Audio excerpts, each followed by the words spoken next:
But I remember that. you have exceeded your master, which is the goal of every teacher. Yes, yes, it is. You know what is awesome is Joseph actually has a vision of multiplying himself 12 times. Did he tell you about that? And then after he multiplies them 12 times, they're basically going to be doing like what he's doing, teaching people and fixing, flipping, and different things like that, but 12 times, kind of like the disciples. Did I tell you about the book that we were in the middle of writing? That was what was it called? Marketing like the master. No. Marketing like the master. And it's I still have like some bits and portions of it, so we definitely got to finish that. It's amazing. That sounds like it'd be good. Oh yes, it's good.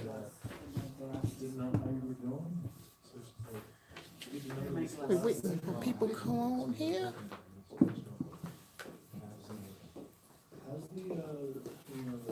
How's it going, teacher? All right, man. You're gonna sit here? Yeah. Perfect.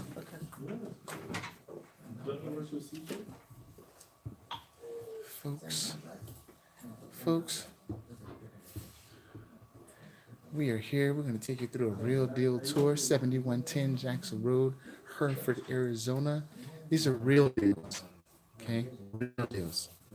Deals, and I'm not going to spoil it here for you, but deals that have been accomplished through our team here. We just connected somebody with Mr. Ahmed down there in Sacramento. Good job, Clark. All right, good job, Rod. He's doing amazing things down there in Sacramento.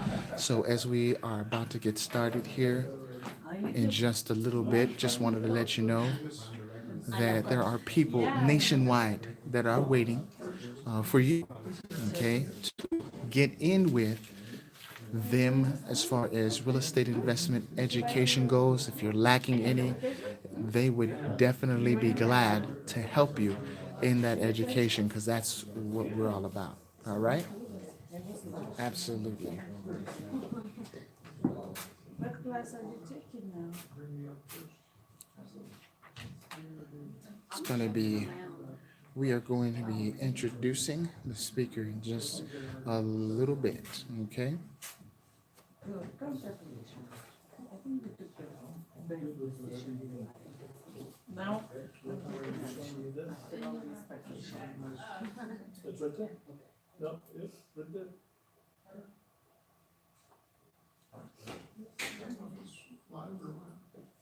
Not sure. I don't think he is. okay. I don't see any numbers running there.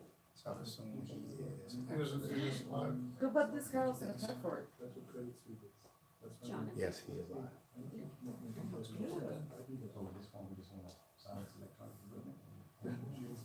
Then bring me up.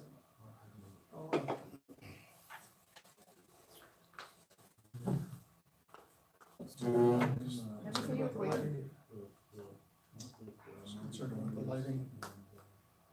Yeah, because it's kind of hard to see that. Yeah. If it on this phone work, if I dim it, probably will.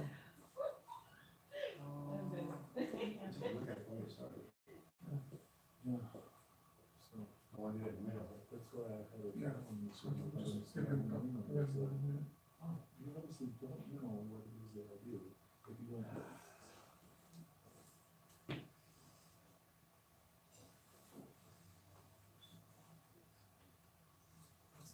I gotta get my slideshow for this place put together. Well, that's fine, but the hard money is institutional money. It's just going to a different, that's going to a different term. Private money is, that's all it is, that's really private. So I'm not offended if you're using private money, but if you use private money, if I go into the receive it, it's not. No bags up. Did you need water? But the house Help is- yourself in the fridge. I'll probably need water. If I didn't turn the lights off, that still work good, cause I can. mine, we're ready. Okay, of course. Uh-oh.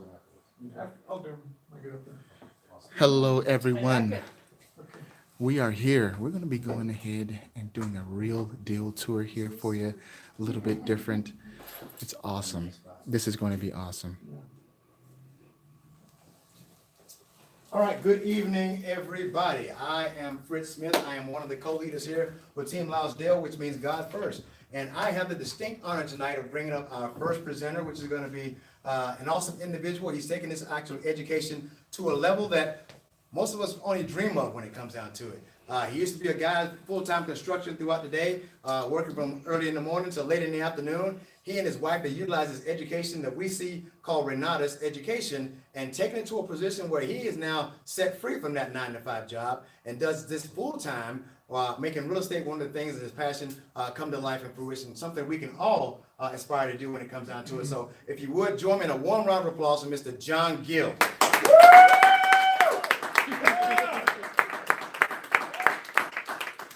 He's one of the best presenters that I've ever heard in my I would like life. to quickly run through Amazing.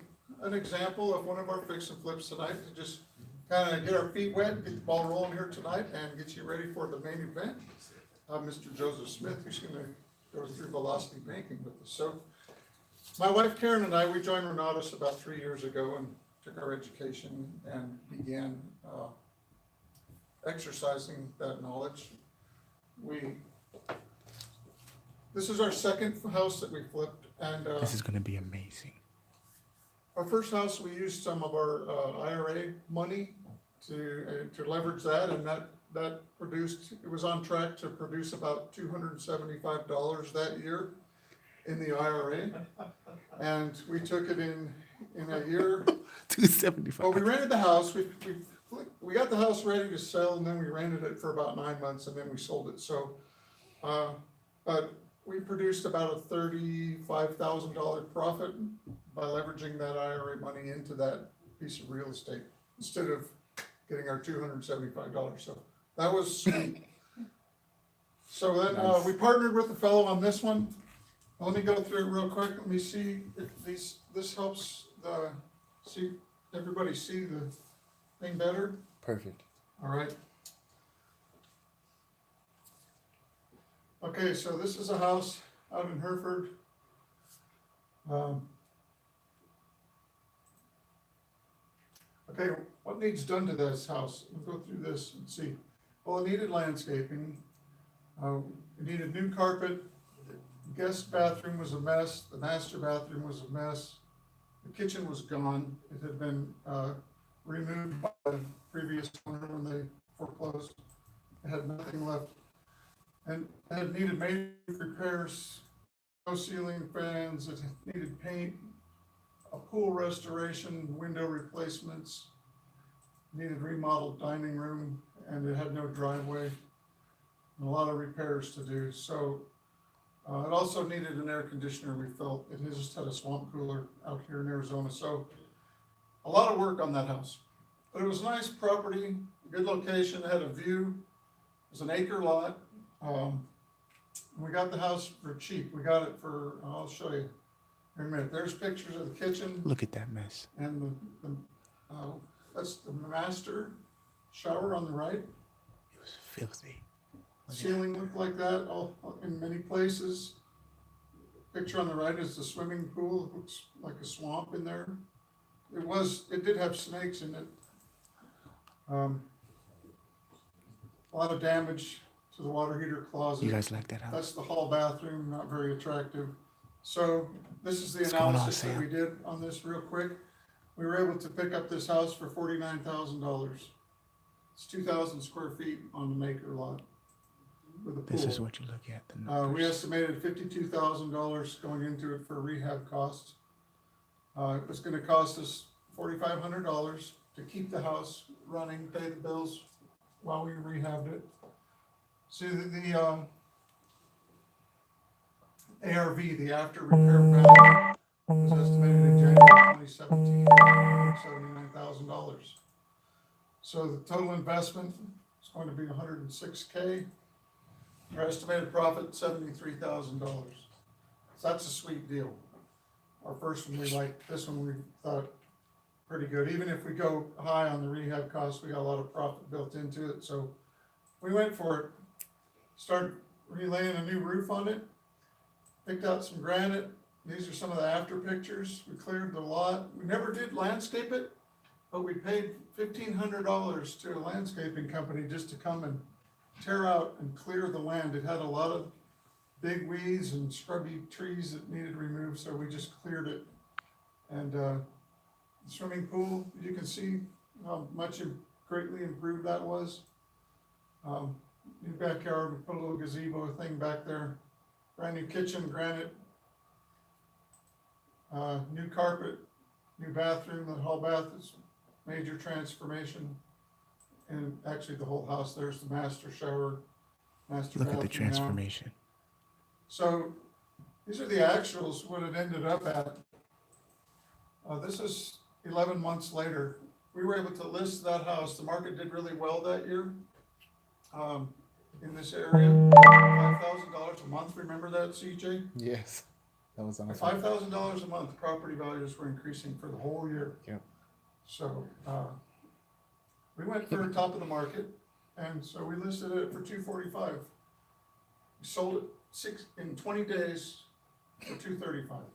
20 days. Our selling costs were $18,000 to the realtor. These are our holding costs, $55. The rehab was a little bit over, pretty close. And there's our original investment, $49,500. We actually gave concession to the buyer, which is an additional discount beyond the $235. That money basically went to the bank. So he walked away into the house with $10,000 equity and $6,000 Very good, Paul. sweetened the deal for the bank. Our actual profit was $104,000. So it was awesome. Are these results typical? I didn't think our second fix and flip would ever produce $104,000, but it did. We didn't think it would. Right. So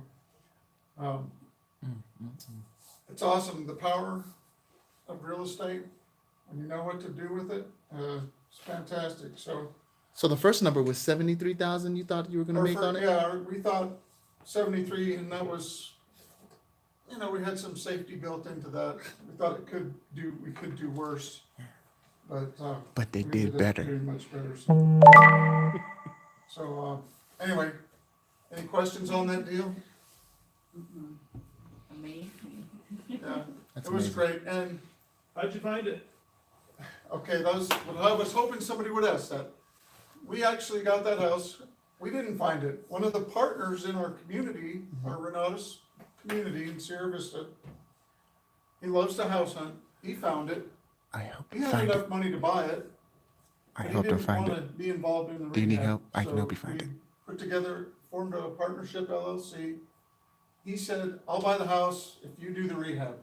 So we funded and managed the rehab, Karen and I. And he bought the house with his money, and then that $104,000 we split. Beautiful. So yeah, that partnership profited at $104,000. So, I remember and that. I made a little money on the side because I did some sweat equity, $22,000 worth of that. On the side. Yeah, above my 52,000, I got another 22 or 27, I think, I Right. don't remember, 20 something Right. on top of that. It was awesome.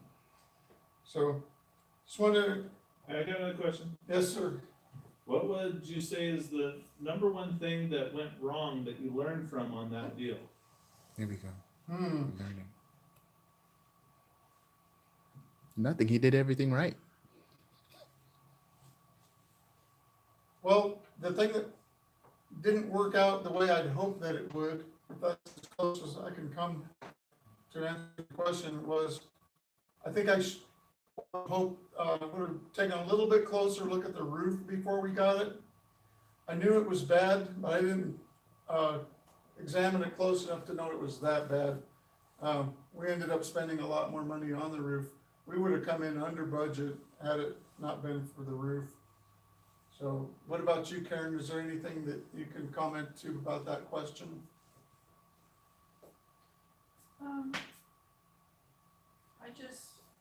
We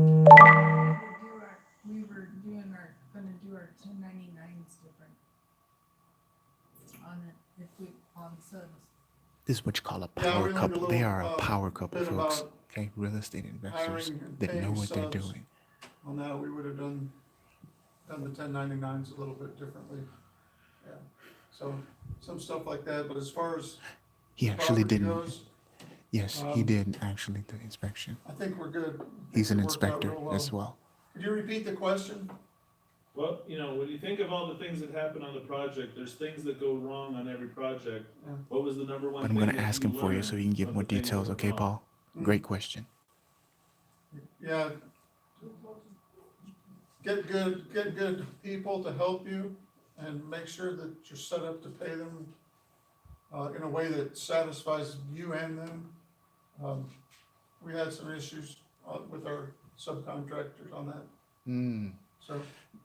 Now, John, we have a caller who wants to actually ask a question. Paul, did he do a home inspection prior to possession? So he's asking, did you do a home inspection prior to possession? It was an auction house. No, we waived that because I work in the field of remodeling and building, so Okay. I knew really well what we were gonna do to that house. But, and my goal when I remodel is to have 0 dings on a home inspection. Right. So, I typically am not too concerned about home inspections. Now, if I was to go get a buy and hold or something, or I was using bank money to do it, the bank then calls for it. Mm. But we did not get our own for that, no. Got That it. was- Got it. That was, Kevin's deal. Yeah. Or- Okay. But. Does that answer it how for you the there, home Paul? inspector came in, was it the appraiser or the home inspector that really praised our house? Yeah. the Great home- question. When we Paul. sold Great it, question.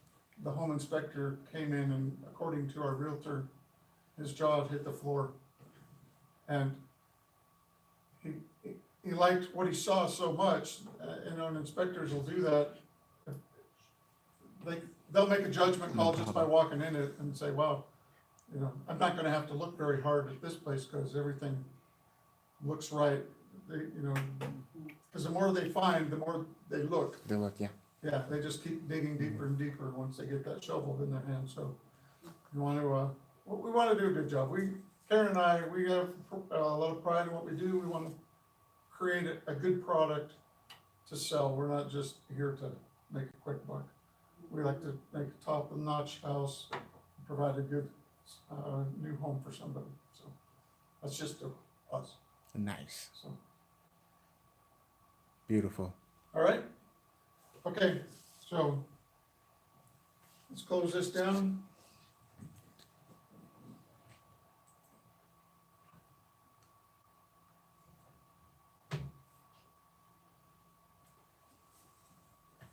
So at this point, I'd like to bring up our next speaker, Mr. Fritz Smith. Fritz is a buy and hold guy. He's got some rental properties here in town. He's got some rental properties in Carolinas, the South Carolinas, or the North Carolinas? North Carolina. The North Carolinas. We're working on the whole South Carolina. Absolutely. All right, and Yes. he's just a wonderful man. We love this guy. He's a great team member. This man team- is amazing. Okay, he's a team lead, retired staff sergeant here, major, and Sierra you'll see Vista, by his presentation retired command that he sergeant really major. knows Let's what give he's it up talking for about. Mr. Watch Fritz this. Smith.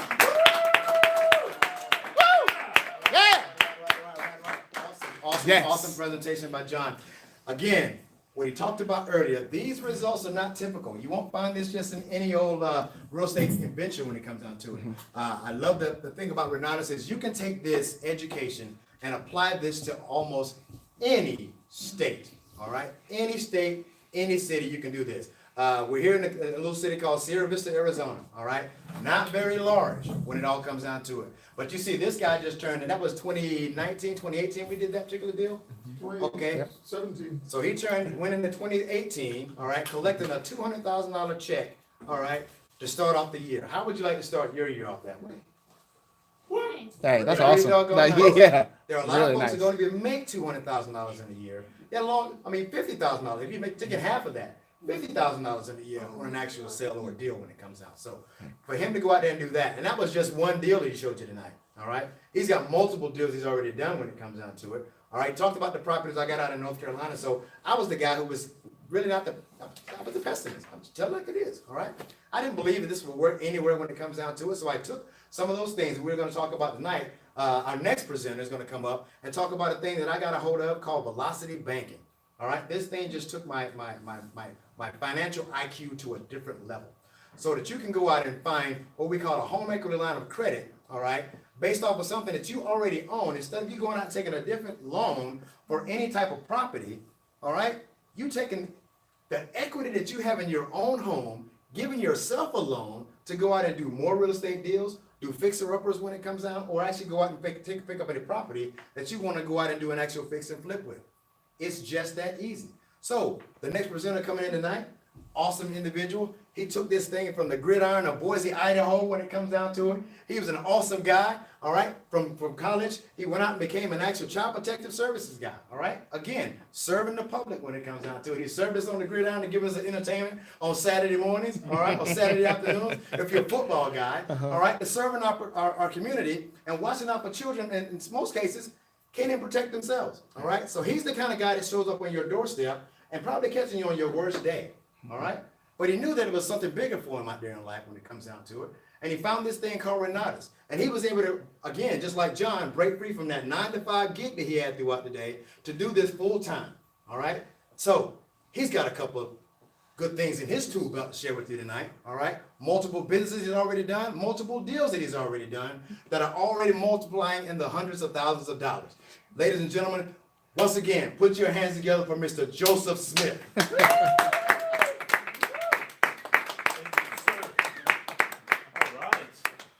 All right. Energy, Thanks for the energy. Great introduction, Mr. Smith. Love you, Awesome. Mr. Smith. Hey, you know, here's what's great about Mr. Smith. He's a man of integrity. And I'll tell you something. In this business of real estate, there's a shortage, I feel like, of people with integrity. This is a man who'll say what he means, and he means what he says. He follows through with everything that he commits himself to.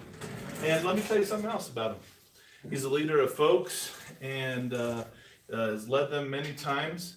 But he listens, and he helps people collaborate. In fact, I'm convinced that being the whole North Carolina issue, that he's going to resolve the differences between the Carolinas and eventually bring them together as one, baby. Oh, yes, it's going to be Carolina. I'm convinced.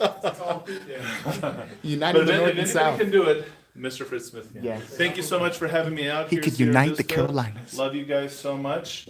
This is near and dear to my heart because this is where my peeps are from, mom and dad, Yeah. right? Woo! I'm proud to see my dad up there doing stuff. That's right. So how many people here are entrepreneurs, have their own business? All right, good. How many people are going to have their own business? Woo! Right? Woo! That's exciting. Okay, here has done some real estate, got a rental, all right. Loving this room. Online, well, hello YouTube, welcome to Yes. Sierra Vista. Always happy to talk to you folks. Yes. Tonight we're going to talk about a topic called velocity banking. Very near and dear to my heart. I reached out to an individual, what would this have been, about 3 years ago. His name was CJ Wallace, fresh out of the Air Force, working at Popeyes. And I showed him a presentation, right? That's the chicken. I showed him this presentation, and man, he made a choice for himself. He got committed to this, and it changed his life. I've showed this same presentation to many folks. I have a lady that I've been working with for the last 12 months. She's on a fixed income. She's retired in her late 60s. And she had, unfortunately, over $70,000 in debt. You're welcome, Patrick. We were able to use the strategy of We velocity got a whole banking. lot more, man. Stay And in connected. 12 months' time, last 12 months, she's now below $30,000, just under $30,000 of debt, right? That she's eliminated on a fixed income with no extra payments made using this strategy, right? Is that good or is that good? That is good. Awesome. Now, the other side of that story is that we also, in the same period of time, because Elsa, we like to do two things at once. We were building her business credit, and she already has $35,000 or $40,000 right now, but that's over just the last 6 months. She's on her way to getting $50,000 to $100,000 in lines of credit, but she's already at $35,000 in lines of credit. If she wanted to, she could take her business, give it a loan to her personal side, and completely eliminate her debt if she wanted to. Oh, that's But that's not her awesome. plan, because she's going to eliminate her personal debt with Velocity Banking, then give her business a personal guarantee, and double. Oh my goodness. There's so many wonderful things to talk about. We actually have a YouTube guest that wants to give you some kudos and how you helped him in the Velocity Banking, Joseph. He said, just buying my single family home through Velocity Banking, my duplex is paying for it. Thank you, CJ. And Patrick, we thank you, man. That's what we're Patrick. here for. Okay. Congratulations, Patrick. Congratulations, man. Awesome.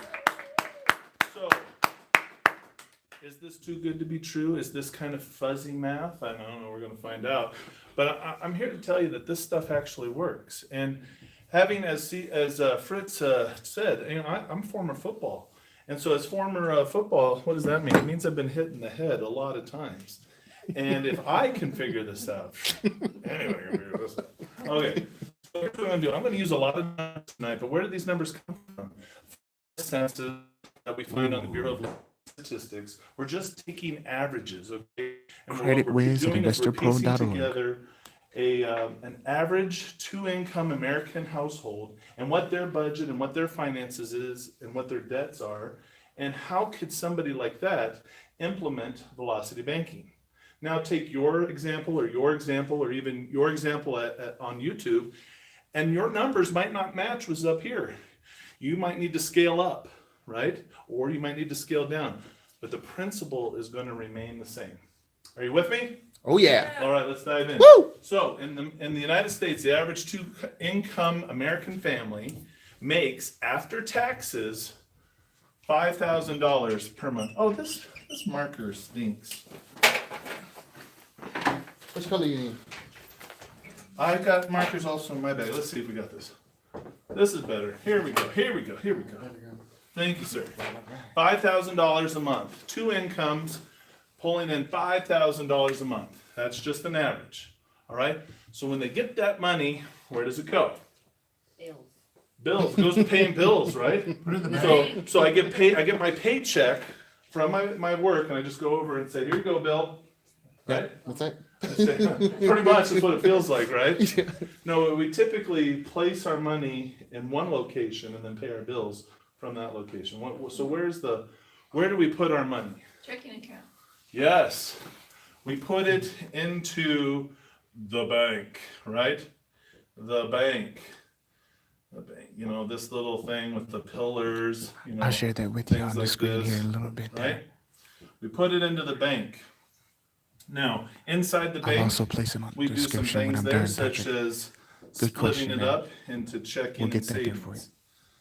So already, when you start living this way, you're living on what's called a cash basis mentality. What's that mean? Cash sounds good. Hey, I want to be cash basis. I want the base of everything to be cash. Right? Sounds good. As opposed to credit. As opposed to leverage. But yes, you're living on a cash basis mentality. Same thing, just two different words that mean the same thing. Cash basis mentality. So what do we mean? It means that as the money comes in, that's, well, let's take a look at it. So we start breaking the pie up into slices, right? We start breaking our pie up into slices.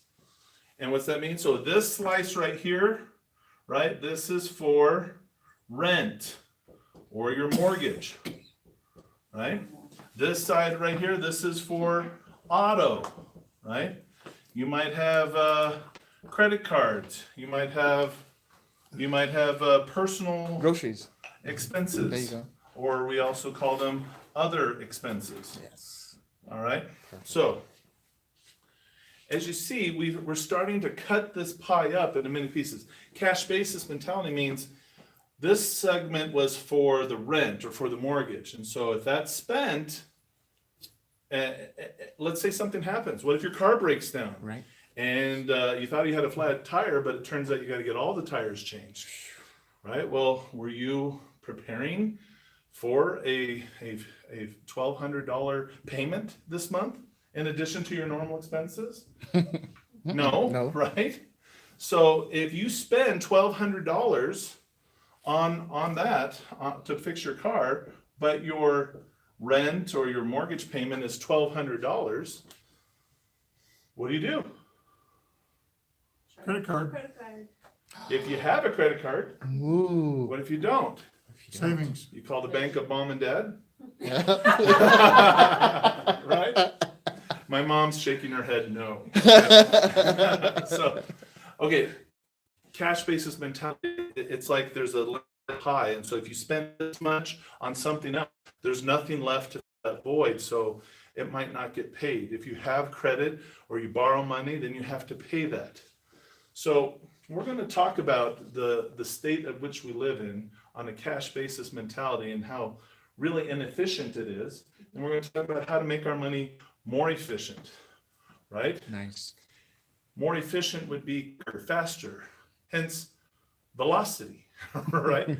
Right? Because at this rate of which we're paying our debt down, it is going to take us, I don't know, if we're paying our rent down at this pace, I think our great grandchildren will have it all paid off, right? If we go at the current rate of speed. But we're going to I'm with increase you, the Patrick. velocity of that pay I don't down so know. we get it done in a much shorter period of time. So the average two-income American family is paying $1,200 a month for rent. Wow. So let's go over here and let's talk about this. So we're going to break up our expenses into a couple of categories. Over here we got our loans. So again, these are all averages that you can find on the from the U.S. Census, from the U.S. Bureau of Labor and Statistics. So the average two-income family lives in a 3-bedroom, 2-bath home with an average price of $200,000. That's the value of the home. Now what they did is they got a home mortgage at an average interest rate of 6%. All right, you guys picking up what I'm laying down? Oh, yeah. Now some of you might be thinking, and maybe even some of you on YouTube, well, I'm not paying $1,200 a month in rent. That's outrageous. Or some of you might be thinking, I wish I was paying $1,200 because the rent's too dang high where I'm from. So here's the deal. This is taking into account New York, LA, right? Houston, it's taking Miami, it's taking Seattle, right here in Sierra Vista, Arizona, right? It's Yes. taking Honolulu, Hawaii, Kansas City, Missouri. It's taking everything from the whole country and averaging it. So that means some of you are paying more than this and some are paying less, but this is the average. So we have a 2-income family, which means we have 2 cars, which Boston. means we have two There you go. mortgage, yeah. So There you go. between those 2 payments, we see true. $600 It's true. a month going towards these auto payments. So that's another loan. So we have, the home loan over here, and now we're going to have, see, this is my sophisticated car drawing right here. All right. When you Magnum opus. absolutely, Masterpiece. hey, when you start to learn velocity banking, some of the skills are learning how to draw on whiteboards. So you've got your auto loans. So that means you're carrying a balance. The average balance is at about, you're carrying $13,000. You might have traded in a car and it covered part of the cost.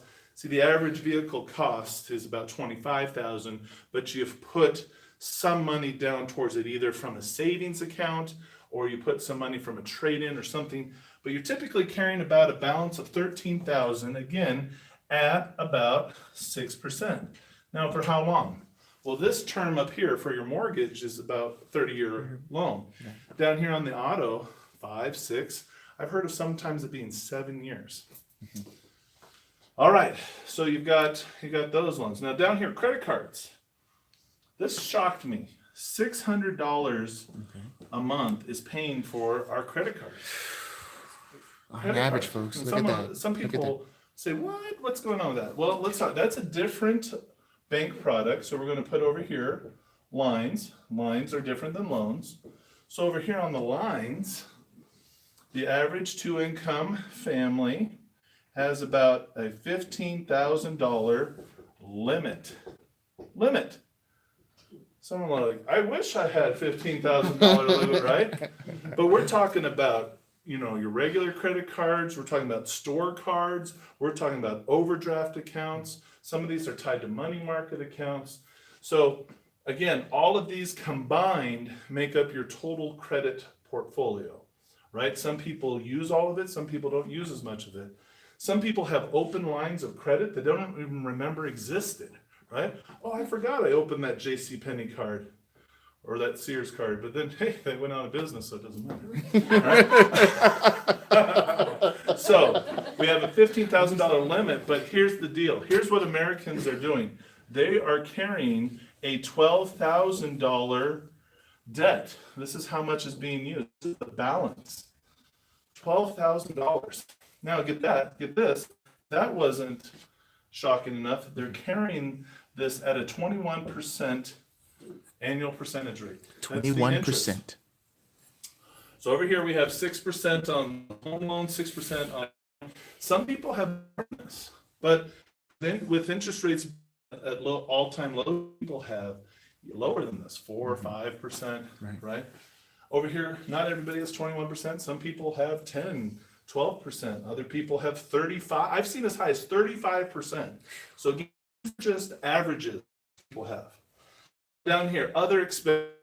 Well, this number can change a lot because it just depends. It really just depends on your family. Are you single without a care in the world, right? What are your expenses? Your food, your water, your power. Do you watch Netflix? Do you go out to movies? Do you go golfing? Whatever it is that you do, whatever your expenses are, your living and your entertainment expenses are wrapped up in here. Now, let's say you're husband and wife with 6 healthy babies, right? You're going to have a huge food bill, power bill, 6 water bill, right? So that number is going to be Everything really bill. different for you. Okay, but whatever this number is for you, it's going to be different. So in this case, in this example, we're showing a 2-income family, American family, with $1,200 of what we call other expenses that fit into that category. So then we have right here this category, savings. Now, according to all these numbers, what they are saying is that $1,400 a month was going into savings. Now, again, I look at some of these numbers and I'm like, $1,400. When was the last time someone saved $1,400 in a month? Oh, I see no hands up in the room. I can only imagine on YouTube that there were none as well. Okay, so here's where the numbers break down just a bit, because see, here's what the brilliant folks with the U.S. Census and the Bureau of Labor Statistics lumped your savings account in with long-term savings and put it all into one pot. So long-term savings, they call that your 401k or an IRA, all right? And then you have your regular savings account. They combined both. So in this example, you have a 2-income American family that's each contributing to their 401k every paycheck. So that's 2 paychecks typically in a month. And that's 2 people, so that's 4 total paychecks. And so you've set aside a significant amount of money. And then on top of that, maybe 50 to $100 is what you're actually putting into a savings account. Maybe you're saving up to renovate the house or go on that trip that you wanted to go to. So when you combine all of that together, that comes up to your $1,400. So let's do our math here. 5,000 in. And we add that all up, and that's $5,000 out. Right? In, out. Which leaves a cash flow of, drum please, 5,000 minus 5,000. What is it, folks? Oh, good job. 0. The pink lady. You know good what's job. interesting is it doesn't matter what your numbers are. You could be bringing in $10,000 a month. You're going to find that you'll live. It costs you $10,000 a month. You might find that you're really frugal and you're only bringing in $2,000 a month, but you'll find that your expenses seem to hover right at around exactly what you make. Isn't that crazy? All right, so this is the average 2-income American family.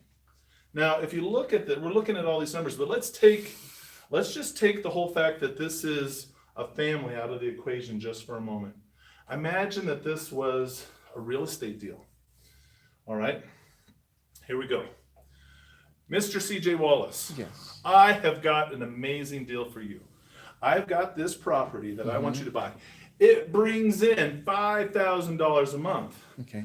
Now, what I want you to do is purchase this property. I want you to take on all the liability, all of the insurance, and all of that, right? But the expenses per month are $5,000. Is that a good deal? That is not a good deal. Not a good deal? Well, maybe you don't know anything about real estate, CJ. Mr. Fritz Smith, Yes, sir. would you invest in a property and take full liability for a property that brings in $5,000 a month and costs $5,000? No? Well, maybe Fritz Smith doesn't know anything. Let's talk to the man who's up here who actually made money in real estate. There you go, there you go. $100,000. Mr. John Gill, would you invest in a rental property that was bringing in $5,000 a month, but it costs $5,000 a month? So it had no cash flow. Zero cash flow, no. and you take all liability and insurance on the property if anything goes wrong. No thanks. No? Whoa. Oh my goodness. Zero takers. So think about this. If we wouldn't invest in this deal, think about this. Now let's put you back. Here you are as a person. If you wouldn't even invest in yourself, what makes you think that people would invest with you or do real estate with you, or that you should invest in real estate? Oh, that kind of hits a little close to home, doesn't it? Yeah, the room was kind of quiet here. In case you at YouTube didn't realize, there was a little hum and then crickets. Which, Dad, you need to get on it. There's a cricket over there. No, just kidding. Okay, I say this because we need to get our finances in order, right? We need to clean up house, and if we learn how to manage our own finances appropriately, not only can we make this a cash flowing asset, our own lives, right? But we can then begin to invest in others, other lives, other property, right? Do we want to pass this legacy on to our kids? Hey kids, I want you to go to school and get A's. Show me your report card. Listen Right? to this. Should the Listen to kids this. come, hey mom and dad, show me your financial report card, right? Is this financial report card getting an A? Ooh. Ouch. No, right? That's good. So think about that. So we're gonna I'm learn taking how that to one. get this all in order. So here's how we do it. We're going to learn a couple of things. So first of all, hey, if this is you, or say your numbers are even worse than that, don't sweat it. Somebody Because put that in nobody the ever taught comments. us this. Is your financial report card I getting love an my A? mom and dad, Put but that I in the want you to comments, know man. that they That's never taught awesome. me about this, right? I went to school. I went to high school. I went to college. They never taught me about any of this. I mean, who here went to some high school or college where they actually taught you? No, I didn't. Put your Not hand at up. I know you went to Renatus. That doesn't count. That was afterwards, right? I'm talking about like a high school, right? They need to teach this stuff, but they don't. And that's okay that you don't know this, because if you don't understand how this system works, this is the banking system, right? If you don't understand how it works, then there's some problems, obviously. But think about this. It's just a system. The wealthy understand how to use this system, and they leverage this system to their advantage. If you do not understand the banking system, this system will take advantage of you. So today, we are going to set your minds free so that you can become financially free. So here's how we do that. We're going to talk about what do the wealthy Good job, already Patrick. know, That's awesome. and what do That's they what you do. understand. That's how you increase the credit score. How, once we know what they know, we can start making some better choices. So I am going to write a number up here. I'm going to write the number, let's see here. What number am I going to write up here? I'm going to write the number 32. I'm going to write the number 0. We're going to do a little science test here, all right? All of you at home and all of you here in the studio audience, There we go. right? You all remember, go back to your earth science. Yes. Fresh water at sea level freezes at 32 degrees Fahrenheit. True or false? True. Fresh water at sea level also freezes at 0 degrees Celsius. True or false? True. Isn't that interesting? You know, I think I I mixed up my temperatures. I want to put to make my point, I think I want to switch those. Okay, switch them I out. want to put Switch 'em out 0 there. degrees Celsius over here. All right. And I want to put 32 degrees Fahrenheit over here. Perfect. All right. So we're all That's we're all right. good so far. So far, that's good. I'm going to change this number. Okay, stay with me now to 1 degree Celsius. Now compare 1 degree Celsius to 32 degrees Fahrenheit. Which temperature is hotter? One. Are you sure? All right. Well, I think you're right, but let's try. Let me see if I can switch. If I can trick you here. Let's Okay. do 6 degrees Celsius, All right. and over here, let's do 21 degrees Fahrenheit. Okay. Compare those Which two. one? 21 degrees Fahrenheit and 6 degrees Celsius. Which one is hotter? Which one is hotter? Which Six. one? There you go. Yeah, 60 degrees Celsius. Wait, everybody here is saying this. This is hotter. Mm-hmm. Come on, folks. That's a 6. See that? It's a 6. Over here, it's a 21. 21. Come on. Come on now. Right. Does that make There you sense? go. How could a 6 Good be job, Patrick. hotter than a 6 21? degrees Celsius. Help me out. Different scales. Different scales? So you're telling me that Fahrenheit Watch and this. Celsius Watch are this. different scales? They are. Guys, you're right. Here's That's the right. deal. It's different scales. Right here. Look at this. 6% interest, 21% That's what the interest. bank is doing to you. The banks have pulled a little fast one on you. These are interest rates, yes, but these are on different scales. Over here, this is amortized. If I can spell, you know what, Dad, next time, can you get a dry erase board with spell checker? I need that, okay? And then over here, this is simple interest. I'm All getting right? excited. Hey, we actually learned this is one, awesome. simple is interest in high school. They teach us that, right? What is 10% of 100? 10. Oh, so you guys understand simple interest? That's easy, right? And so because you know that and you learned that, how many people went to high school or even college and learned how to calculate amortized interest? 0. I know. Take a look. This is an amortization schedule.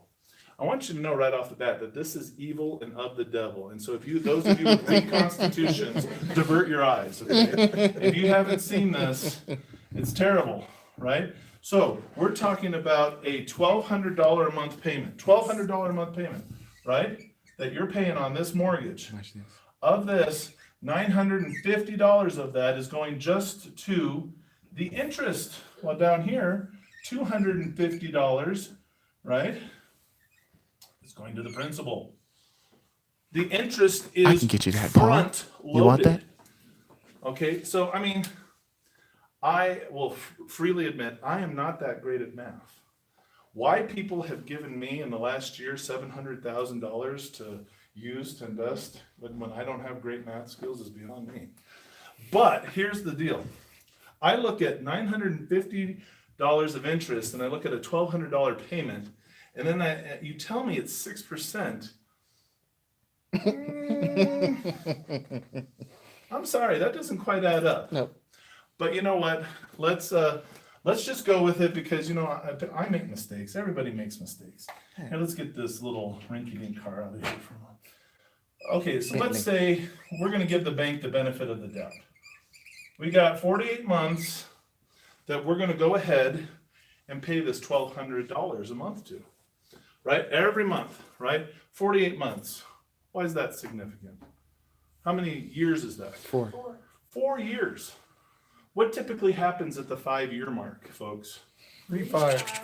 I heard refi, that's true. What else happens? Life. Yeah, do people move? Either move or you refi. Yep. All right, so that happens on average between 5 to 7 years. So let's look at before you've refied where you're at 48 months. For 48 months, let's look at how much in principal you have paid down your $200,000 mortgage by, drum roll please, $13,000. Congratulations. Woo! Now your interest that you've paid in the same period of time, Watch this huge interest. $44,000 of interest. Folks, $44,000 interest. Now, I'm looking at that and I'm still trying to wrap my head around 6% interest. Wait a minute, does that look like 6% interest? I mean, guys, help me out. I mean, I told you I'm not that good at math. no, it doesn't. Okay, so that's amortized interest.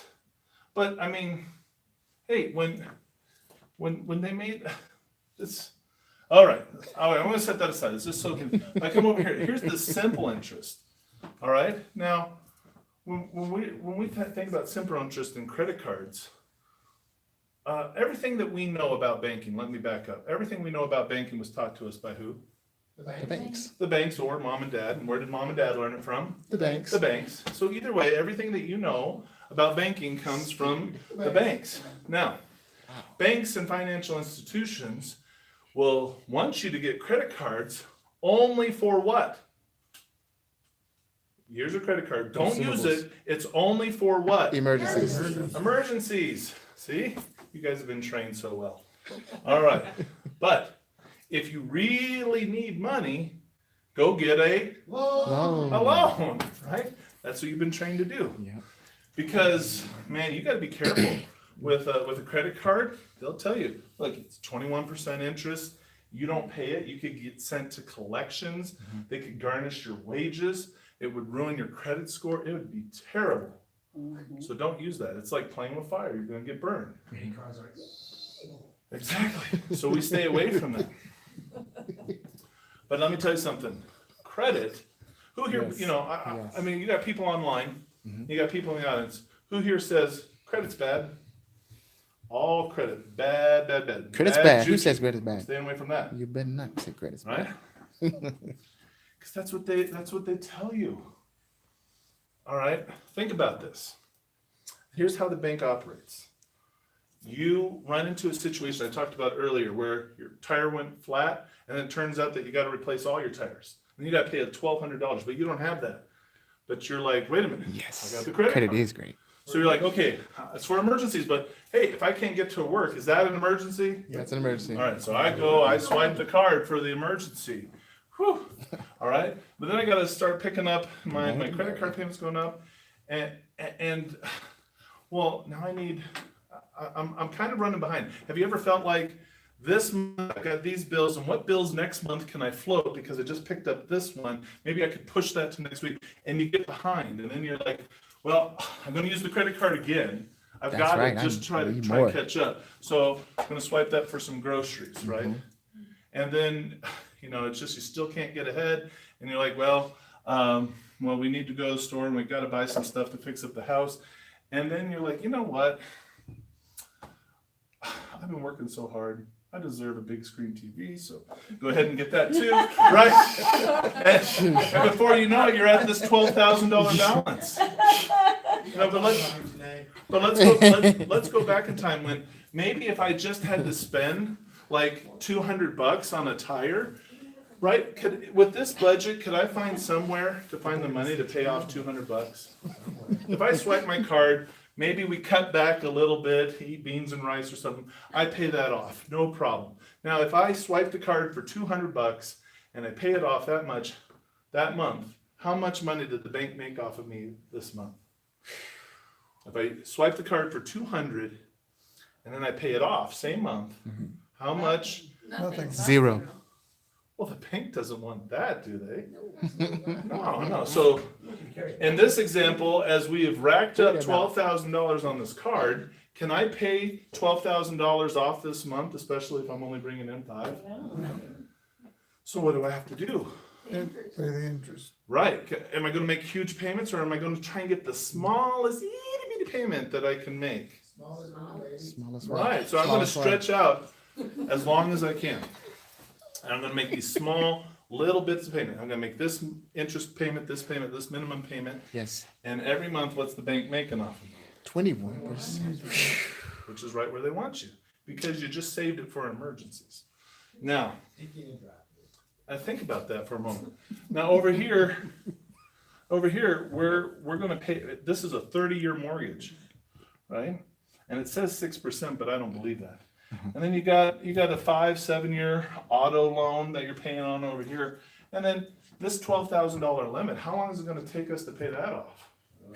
Like 4 years. Doing the Well, it minimum. would be forever if we keep using it, right? But if we stop using it, that's really gonna happen.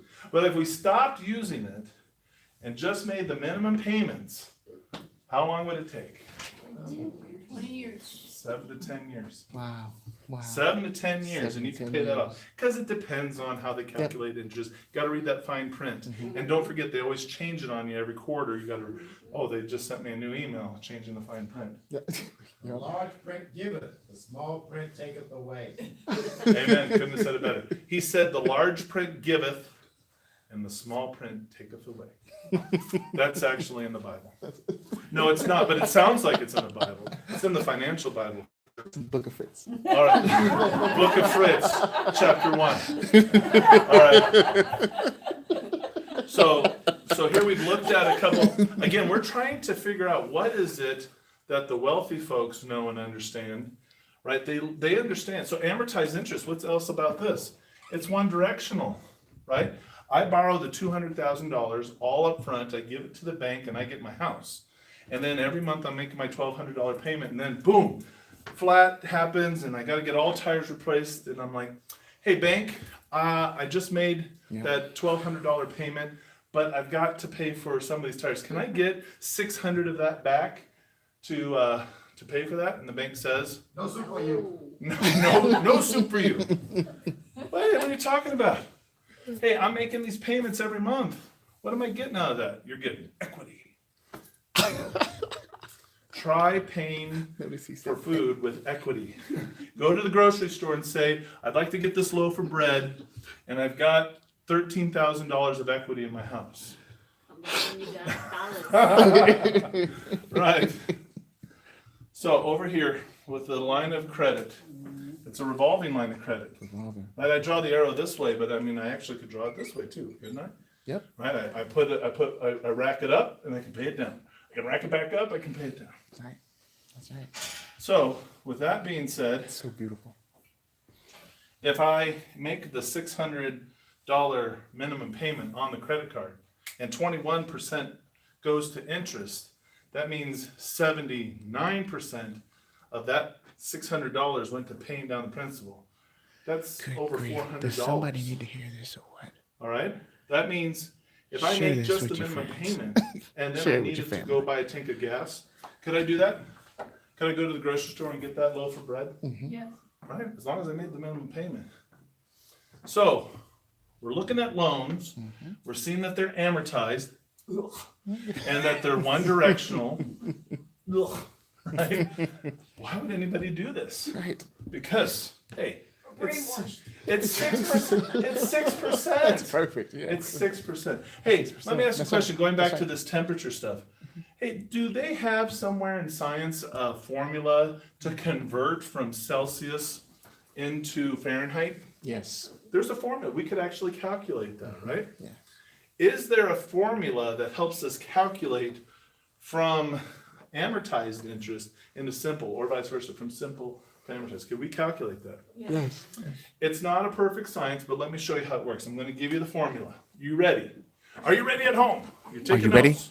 Copious This is notes. the formula. Watch this. Take your amortized interest rate, right? Here we have 6%. Now, multiply it by 2. What do you get? Well, 12. Now, multiply that number by 10. What do you get? 120. 120. Now, the actual calculation for those who are math savvy, it's actually 116%. But look at how close that is. This just gives you a ballpark idea. You're not going to be exact, True but story. okay, so here we go. If I had to lend you money, right? You were in dire need of money. You needed $30,000, right? And there's nowhere you could go. I'm gonna lend you money. Do you want it at 6% or do you want it at 21%?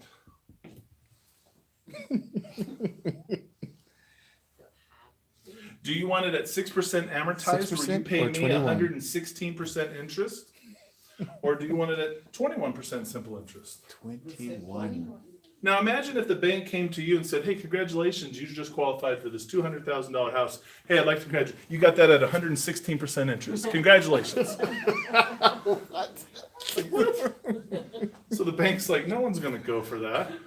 Let's come up with a new calculator and call this amortized. Hey, 6%, you got it at 6%. 6%? And you're thinking, 6% simple?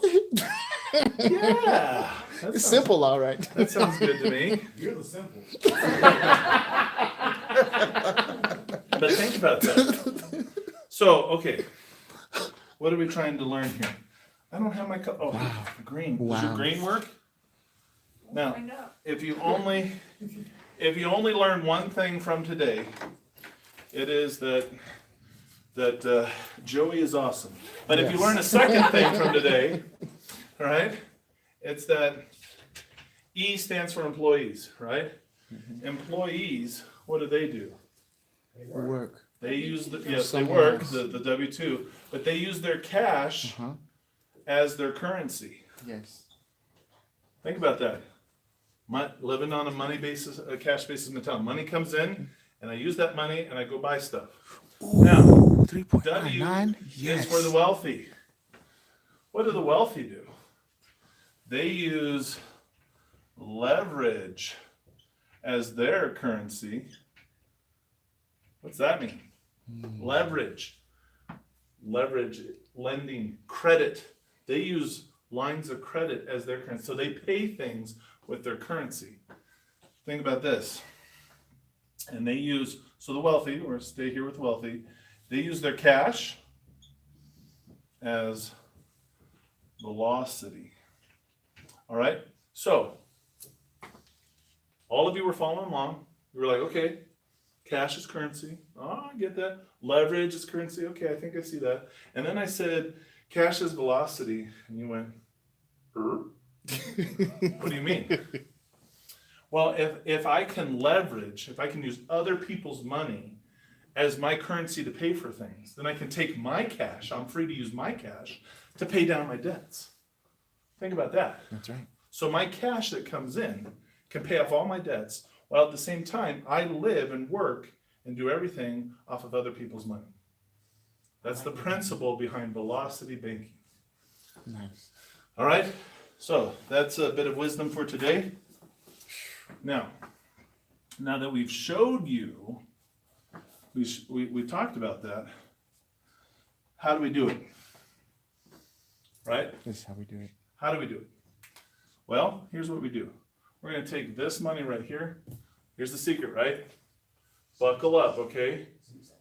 Right? This is going to rock you, and if you're not strapped into your chair, You got to be strapped you'll in, fall out. folks. Your brain matter might come oozing out of your nose after I'm explaining this. Okay, so $5,000, we used to put it right here into the checking. Yes. Now you can still do that, but we're going to have all of it come over here and pay the line of credit. All of it. What? What are you talking about?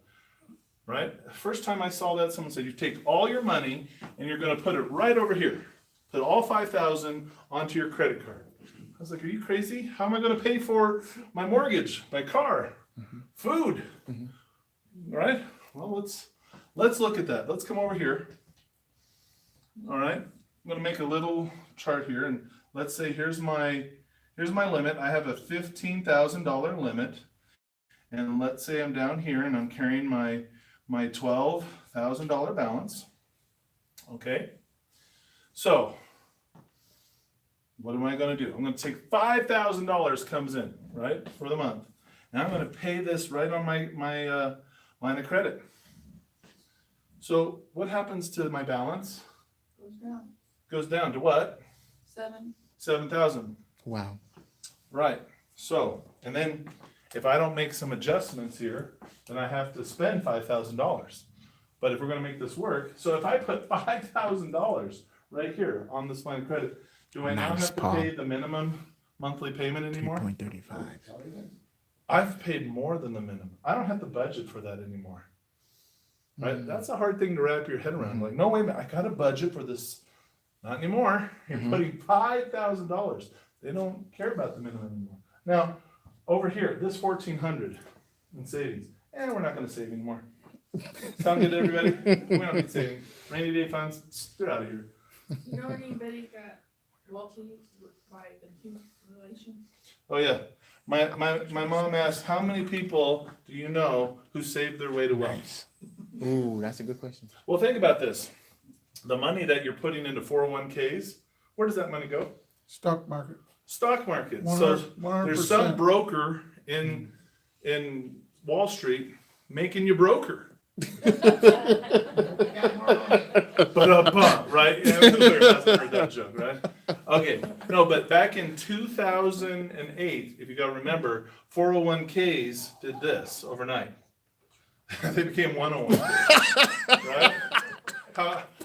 I mean, they're going up, 101K. but 401 not okay. Did the broker lose any money?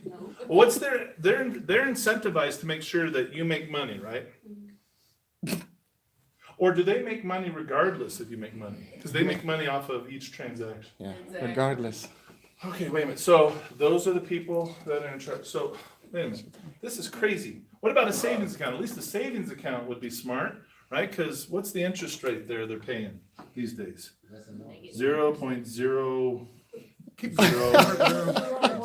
More zero. Wait a minute. I don't know. There's a one in there somewhere. Yeah. Get a benefit of doubt. Think about this. Well, what's the rate of inflation? 3.5 in it. Yeah. 3.5. Yeah. Are you keeping up with inflation? Not even. Wait a minute. So you're saying if I put $100 into a bank account in 1 year's time, I'm going to make $1, but my whole account is going to be deflated by $3.50. So what person with wealth knowingly invests in something that they know from the start is already going to lose the money? I mean, here's how the bank operates. Because they say, hey, put the money into savings. And you're like, sounds good to me. I want to be responsible. Who doesn't want to be responsible? Saving my money for the rainy day fund? Of course. But they call it the savings account, but what is it? It's actually the bank's lending pool. They don't say, hey, put your money into our lending pool. Right. No, give us money so that we can use it to make money. No. We got to call it a savings account to make you think, oh, okay. I'm saving. But here's what happens.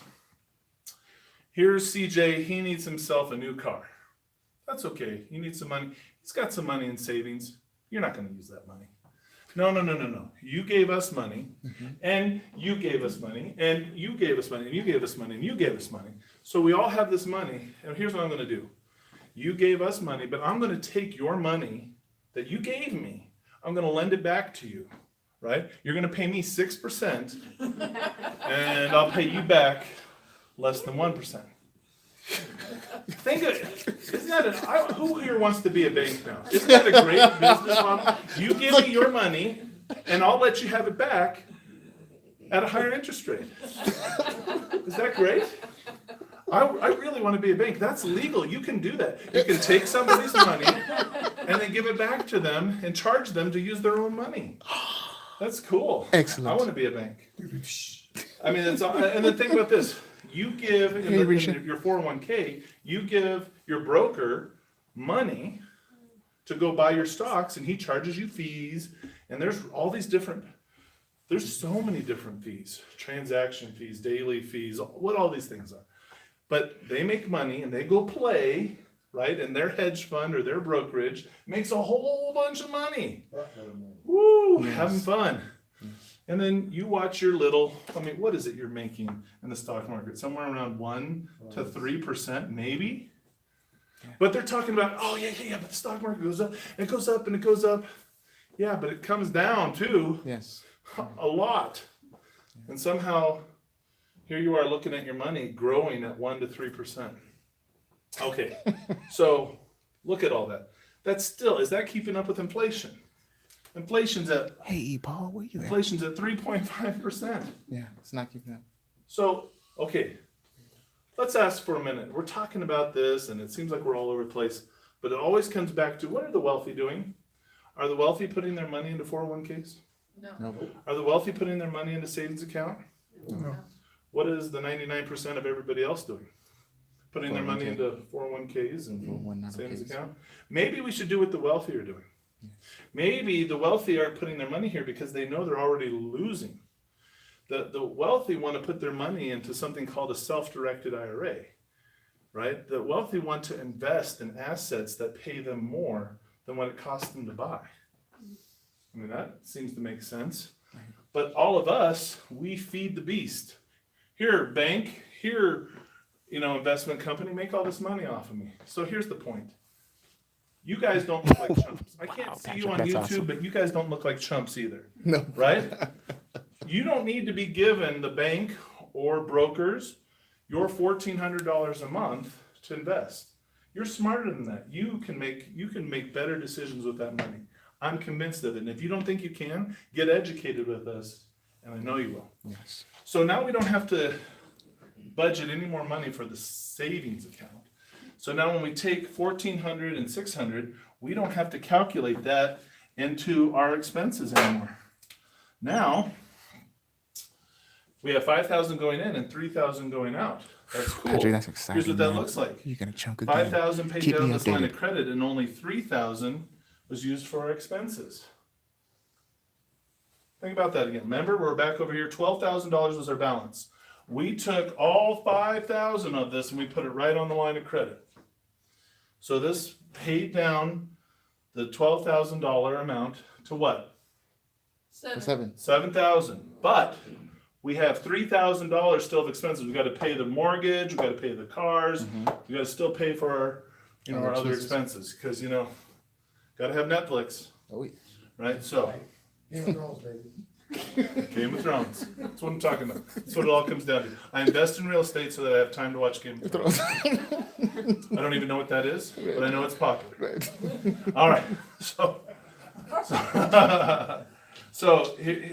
what's the net pay down on this line of credit? 2000. 2000. Yeah. So now my balance is at $10,000. Well, anything that you do once, you can do twice, right? Right. Let's try again. Next month comes along, I'm gonna pay another $5,000 down, but I have to put $3,000 back on. What's the net pay down there? 2000. So now the balance is down to 8, right? I'm Down to paying 6. this down at $2,000 a month. How cool is this?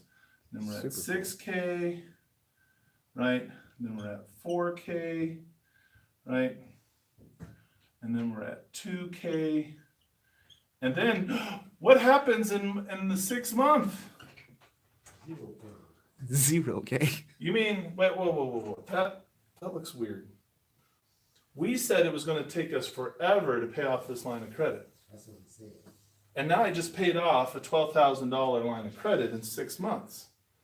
And all of you are like, well, that sounds all well and good, but did we make our mortgage payments? Did we eat? I mean, what happened? Well, yes, we did. We did all of that because that was the $3,000 in expenses. But someone's still like, can't quite wrap my head around it.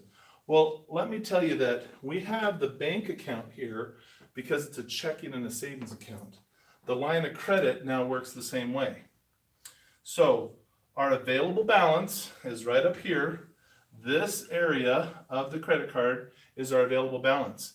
That's the new savings account, There you go. right? This is That's it. savings, The new savings account. right down here. Well, what's down here? The new checking account. This is the checking account. I mean, my line of credit is both my checking and my savings account? You bet.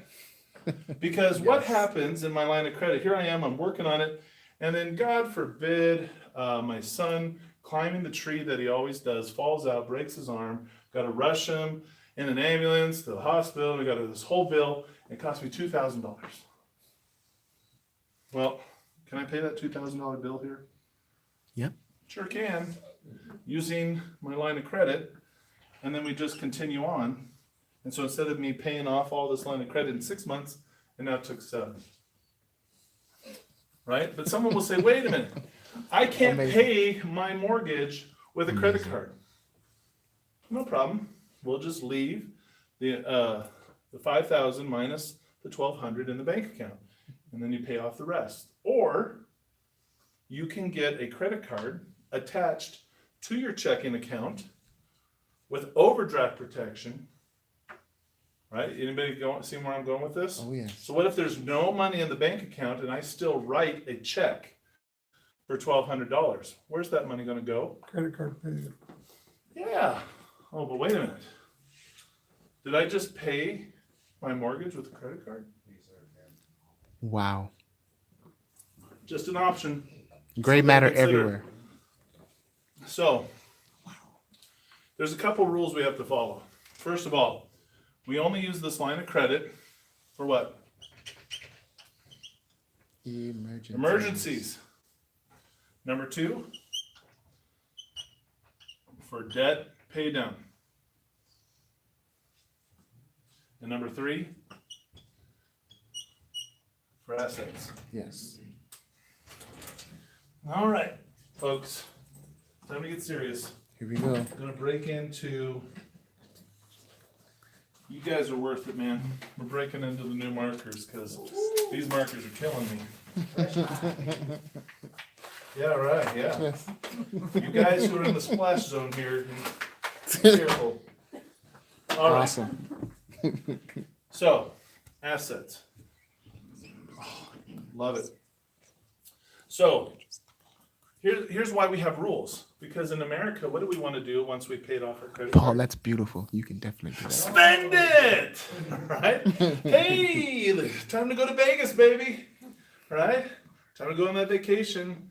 Time to go to Costco and load up the family van. Yes. Twice. Right? Because what do we like to do? We like to consume, we like to spend. Yes. Right? But is that going to help us? Right? You got to be very careful with velocity banking. If you don't use this the right way, you can hurt yourself. Yes. Right? Your line of credit is a tool. All right? We don't use the line of credit to go play. What's our play money? If we want to go buy something and play, what do we use? All right. We use our cash flow. Currently, our That's it. cash flow is $2,000 a month. So if I want to play around, I've got $2,000. Boom. Hey, if $2,000 isn't enough to buy that new sports car you wanted or go on that family vacation, what are we going to do? Bye, Renatus. Yo. Amen. Preach, it. brother. But before that, we gotta grow our cash flow Yes. through Yes. Renatus. Exactly. Okay. You gotta grow So it. here's where we're at. We're trying to pay stuff down, and so we've eliminated our line of credit. Yes. But that's bad news because if we leave this line of credit just You sitting never around want to not doing eliminate your line of anything, credit. Don't we're- eliminate it. life happens and we That's right. find a way to spend that money, don't we? That's right. Yep. But hey, here's another thing that happens. Think about this. There's certain ways that the bank works. And if you use a line of credit and you have to use it every month, but every month that you use it, you pay it down more than what you put on it. Does the bank like that? They don't get Does money. the bank like that? They don't get money off it. They You're paying it do. off. You're paying, right? I've got a balance. They're making their interest. They're making 21% interest, baby. But I'm using it every month, and I'm paying it down more than what I'm putting on it. I'm showing myself to be responsible, and they're saying, you know what? We like you. We want to give you more money to play with. Victim. They do that. Now, do they ever do that on checking and savings accounts? Like when you've been a good steward on your checking and You savings know what? account? That's a good question. So if you scrimped and you saved, Yeah. and you did the Beans and rice diet, you know? ramen noodles, Yes. right? Yeah. You went to Payless shoe stores where you buy one pair of shoe and get, 20 more for free, right? If you did that, right, and you scrimped and you saved, Yeah. right, and you got to the point where maybe you saved $10,000, the bank's going to come and shake your hand and say, congratulations, you get another 10,000, right? Anybody have a bank like that? Tell me, if you're on YouTube and you have a bank that does that, let me know because I'll bank there. No, they don't do that, right? But if you use their lines of credit, the right way, where you don't exceed 50% in utilization, and you're always using it every month, and you're paying it down more than you're using it, they're gonna say, we like you. Yes, we like you a lot. Because you're either really responsible and you know what you're doing, or two, it's a fluke and you're gonna mess up and we're gonna make a lot of money off of you. One way or another, they're gonna make money. That's another reason why I like being a bank. Is there any way in which the bank lends money that they don't get paid? If they lend money and you don't pay them and they foreclose, they have lending insurance. Do they still get paid? Will they find a collection agency to buy a bad note off of them, and then they still get paid They again? can still get paid. So wait a minute. So it doesn't matter what happens as a bank. You make money. Do you make money when the economy's bad? Yeah. Do you make money when the economy's good? Yeah. Guys, we should all want to become a bank. But I say this because you need to understand how banking system works. Because the wealthy do it, and they use it to their advantage. And I'm showing you how to use this to your advantage. Because now that you have a $25,000 line of credit, here's what we can do with that. Take a look at this. We're going to take $13,000, right? And we're going to make a principal-only payment. What did I say? Principal only. Principal-only payment. Again, what kind of payment? Principal only. Principal-only payment on this mortgage over here, right? Now, $13,000. So it took me 6 months to pay off $12,000. How long is it going to take me, to pay off $13,000? 6.5. 6.5, that's right. 6.5 months. Okay, Perfect. let's come over here for a second. If you could turn the cameras, view this over here, or if I need to move this for you. Let's compare and contrast, shall we? Oh, over here, in 6.5 months, I did the calculation for you. The interest paid is $1,400. Okay, the bank's making money off of you, folks. That's not a bad thing. Now, over here, 48 months. You made 48 months of payments of $1,200. And in 48 months, in 4 years, you paid down your mortgage by $13,000. Wow. 48 months. How many months did it take you to pay down $13,000 over here on the Velocity Banking side? Just one check. 13,000. 6.5 months. 6.5 months. Okay, well, let's compare. That's the principal. What about the interest? Over here, it cost you $44,000 in interest. But what did it cost you over here? $1,400. All right, so compare, contrast, look at it, folks. Velocity Banking. Not only is it faster, but it's cheaper. Wow. Wow. Hence Velocity Banking. Yes. So anything that you can do once, you can do again. So we did 6.5 months and we just took off 14,000. So what happens? We jump ahead in the mortgage by 4 years. What happens to all that interest the $44,000 in interest? What happens to all that? You don't have to pay it. You skipped over it, right? You traveled into the future and said, Time traveler. and you left the interest behind. And so now you start here, Quantum right? banking. And so what we're going to do it again. And we're going to do it again, right? Because now we can put another $13,000 down and make a what only payment? A principal only payment on the Principal only. mortgage. There you go. Because if you don't do a principal only mortgage payment and you go into the bank and you say, here's $13,000, what are they going to do? Split it up. They won't even split it up. They'll put it That's right. in.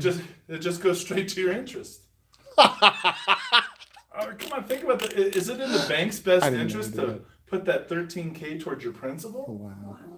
No, they'll just say, okay. Thank you. Thank you. I Yes, had sir. another individual who tried this, and his bank refused That's to do it. thievery. What they would do was, when he made that additional payment, they would just hold it to the Has next anyone month ever gotten and robbed apply it like all that? over to the actual payment with the interest.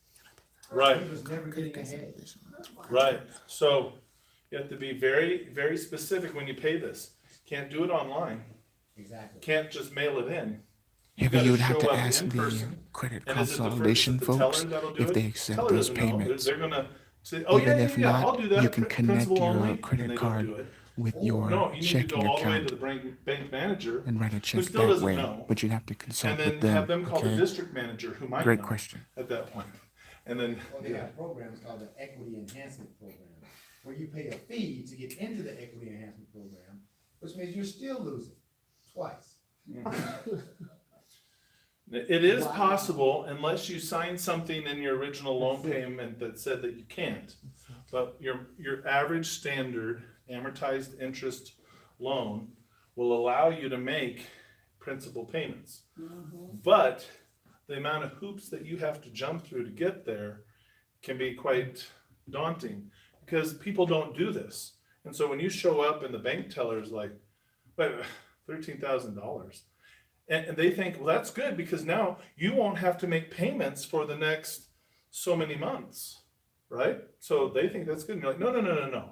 I want to apply that to the principal and still keep making my monthly payments. And they're like, that's insane. Who would do that?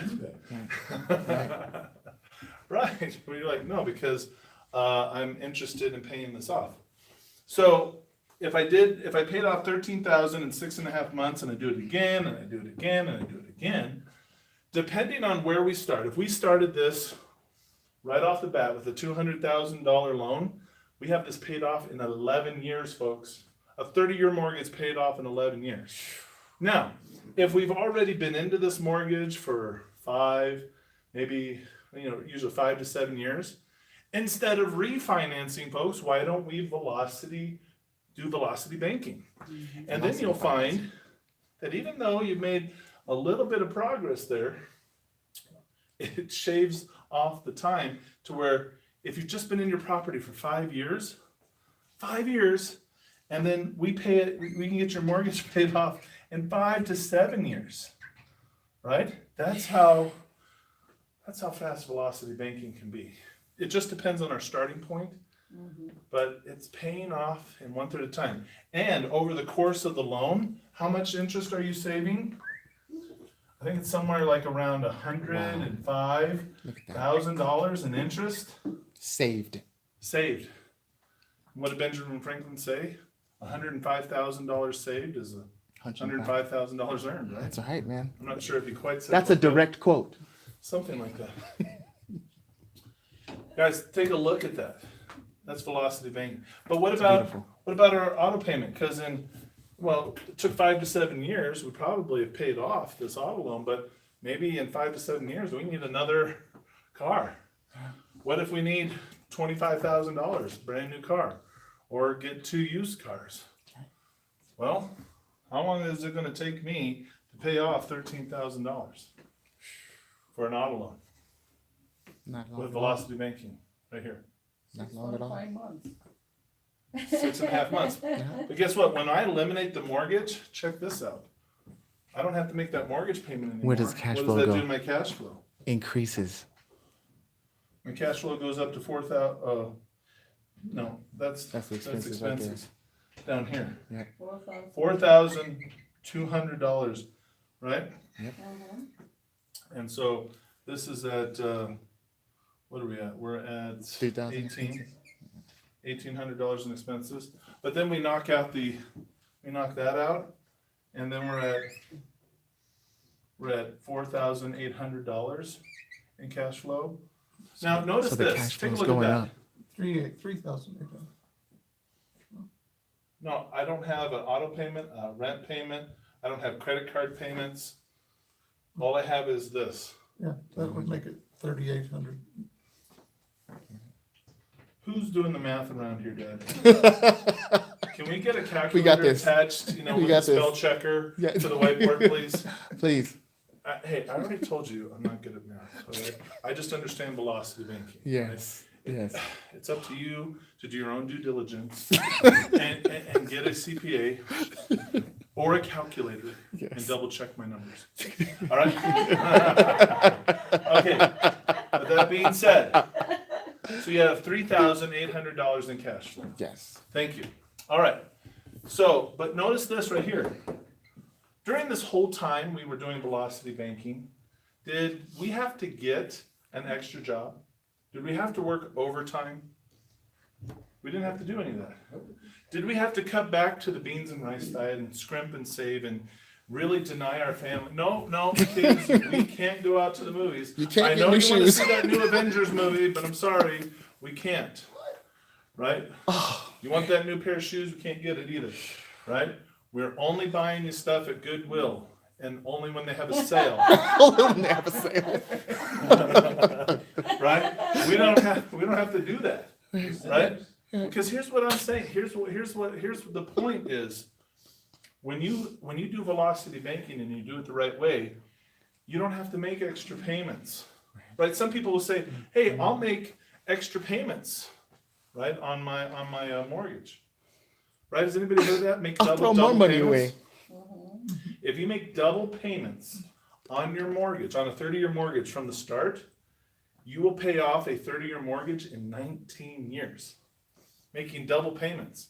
But who wants to pay $2,400 a month? That's insane. Here, we did velocity banking, not making any extra payments, not having an extra job. We didn't have to cut back on our expenses, and we paid it all off in 5 to 7 years if we were already 5 years into the mortgage, or if we started right at the beginning, we paid it off in 11 years. Now, folks, this is velocity banking. Imagine if we implement something like real estate investing into this. Could we pay it off even faster? Even faster.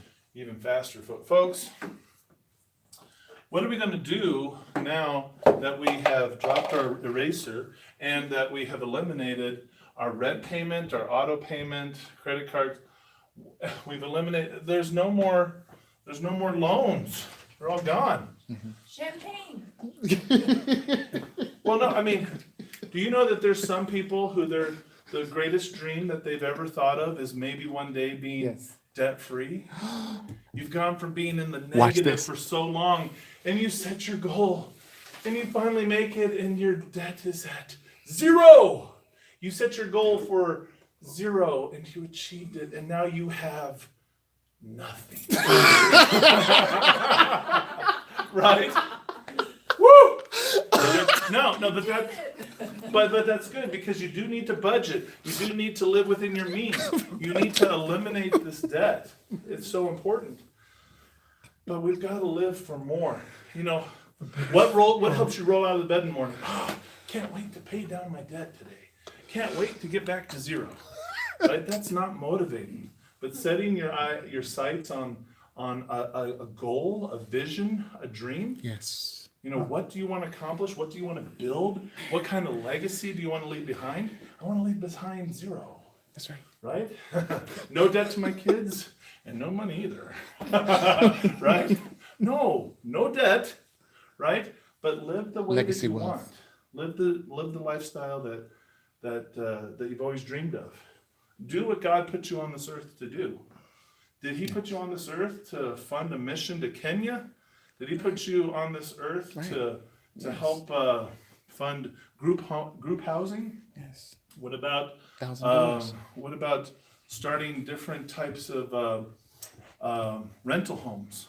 Having all kinds of rental homes where $1,000 to project. people who are maybe living in Section 8 type of housing, and you can provide safe, affordable, clean housing and help people get their life back on track.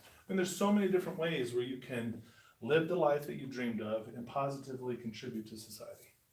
And that's made possible. So, but we got to add in some real estate. But how do we do that? Where does that come from? Got to do some real estate. Well, here we got to go back to this house now that was valued at $200,000. We got to go get ourselves one of these babies. Beautiful. Oh, Beautiful. a HELOC. Yes. HELOC. HELOC. HELOC. What's a HELOC? Home equity line of credit. A home equity line of credit. Now, depending on what bank you go to, there's banks that offer 60, 70%, 80%. loan to value. 90%. LTV, not ladies TV, loan to value. Yes. Now, there are, like if you're out in Hawaii, or you maybe you're in the military or with Navy Federal Credit Union, I don't know. There's some times where you can get 90% LTV. Not always. That's nice. Market fluctuates, but there are situations where you can get up to 90%. In fact, if you were to work within a community of investors that knew what they were doing, you could find banks and credit unions that offer sweetheart deals like this. So let's say we were able to get access to 90% LTV. What's 90% LTV of 200,000? 180. 180. Okay, now, if we wanted to buy an average house, cost about $150,000. An average 3-bedroom, 2-bath house in America costs anywhere from $150,000 to $200,000. If we wanted to do traditional financing, you're gonna have to put, 20% down. If this is not the house that you're gonna live in, they're gonna want 25 to 30% down. But is traditional financing the only way we can purchase houses? No. What are other ways that we can purchase it? Creative ways that don't require a lot of extra collateral or capital or credit. Seller finance. Seller Seller finance. financing. Absolutely. Can somebody carry back the mortgage? Yep. Can we do an all-inclusive trustee to wrap maybe? How about an option? Land contract? Right. Master lease? Yes. Could we do a contract for deed? What about a subject to? Love subject to. Love Oh, subject yes. to. With all those being said, I don't have Mortgage any time stays to in go their into any of name those strategies. and your tenants We pay could that take mortgage. $180,000. Beautiful. And get this. What if I took $15,000? And I could get into any house, let's say with a subject to or a contract for deed, right? We'll use those two strategies, or perhaps an option, those three choices. I use $15,000 to get into the property. 15,000. Now I'm gonna carry back some debt through some seller financing, like my dad said over there. But how many houses could I get into if I have a pool of 180,000 and I'm gonna spend $15,000 to get into a new house? 27. If I use 15, come on, grab the calculator. 17. And you're wanting to use 150 total? 12.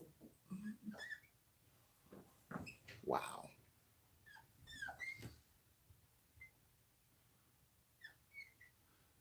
Look at all those houses. You think you could do that? I think you could do that. See, these little triangles represent houses, guys.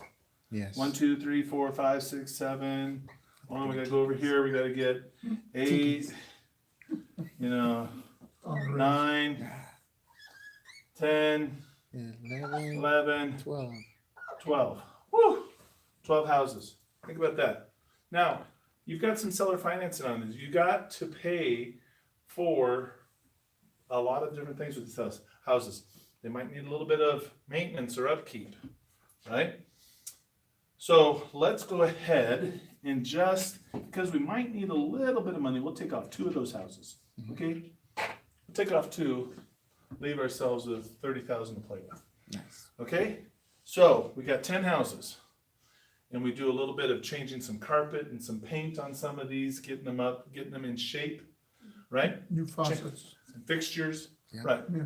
So we changed some toilets, right? We want it looking nice and good. We're gonna put some tenants in there. We're gonna rent these out, right? We're gonna rent them out at $1,000 per unit, but let's say due to the sweet seller financing that we put together, it cost us $600 per house, right? That's what we have to pay to cover all the financing that we use to put into these houses, the creative financing. So that means you're making $400 per house. So what's 400 times 10? 4,000. Okay, I thank you. If you guys 4,000. aren't telling me this, I'm not gonna figure it out. So now, I can increase my cash flow to $7,800. Yep. All right, now keep in mind that I've got some seller financing on these homes, so I need to pay off per each house about $180 and we'll say 120,000. No, if it was 150 and I put 15 down, I'm paying 135,000 is typically what I'm having to pay back.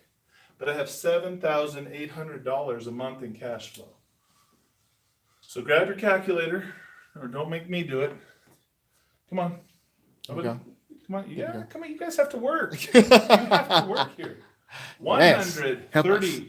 135,000. 135,000 divided by Divided. 7,800. Come on, folks. 135 divided by 7,800. 17.3. 17.3. So imagine you're paying off one house every 18 months, every year, basically a year and a half. Year and a half you paid off a house, year and a half you paid off another one. Actually, it'll accelerate because then you'll create more cash flow. But After so you let's paid say off you've that been into house, this. you've created more cash flow. So that's 10, so that's going to be what, 15 years to pay that all off? Who has 15 years? We can't wait that long. So here's what's happening. You got great cash flow already as it is, right? But here's what we're going to do. We're paying on these houses, and let's say we've had them for a couple of years, right? We've at least paid one off. But here's what we're going to do. We're going to take these 5 over here. We're going to sell them. We're going to sell them right off. And the money that we make off of these 5, we'll use to pay off the other 5. All right? So, if you're following my math here, we started with a house that we owned, that we've been in for 5 years. It took us 5 to 7 years to pay that off, so we own that house free and clear. Then Patrick, we got a HELOC, and let's we do got that. ourselves 10 more Okay. houses, and we paid off 5. Well, we had those for 3 years, and at the 3-year mark, because we have developed some equity, we sold 5 of those houses to pay off the other 5, and now we owe those 5 free and clear. So these 5 are $5,000. Now we put in, so we're going to increase this by another $1,000. So our cash flow in 10 years is $8,800, and we own free and clear 5 rental properties and the house we live in. That all happened in 10 years' time.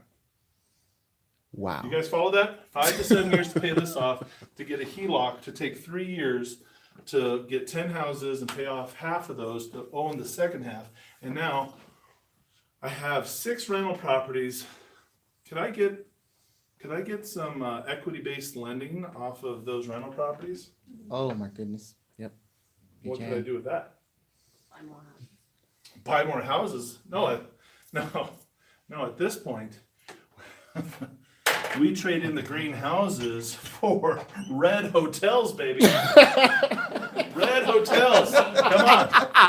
Green houses for red hotels. Hotels. And we start making bank. Yes. Folks, that's if you want to. Apartments. I mean, we're talking about taking velocity banking and then infusing it with cash flow. All right, so hey, I've got a little bit of time left here. Nice. So here's what we're gonna do. I'm gonna show you this blue Renatus symbol that's right here on the back side of this board here. Some great artwork, Awesome. and can I erase it? Yeah. Thank you. All right. You should have took a picture so you could draw it. We're playing Pictionary. All right. So here's Nice. the deal. Here's the deal. We're talking about an education that taught us about velocity banking, about business credit, about real estate investing, and the strategies that I talked about. Wasn't that exciting? That was All-inclusive trust deeds, wraps, options, subject twos, contract for deeds, master leases, land contracts. Those are ways to purchase property with none of your own money or credit. These are great systems. Now, the Renatus Education. Renatus, what does that cost? What does it cost? Well, the education costs $2,000 up to $20,000. Of course, it's going up. It's going to be at $2,500 to $25,000, right? That's where it's going. This is where it is today. All right. Yeah, 1 week. Okay, 1 week. That's true, 1 week. But is that a good investment? Is that a good investment? Let's talk about that for a second. Okay, Talk about tuition. so here we are. If I'm laying out the education for you, the $2,000 education is the essentials, okay?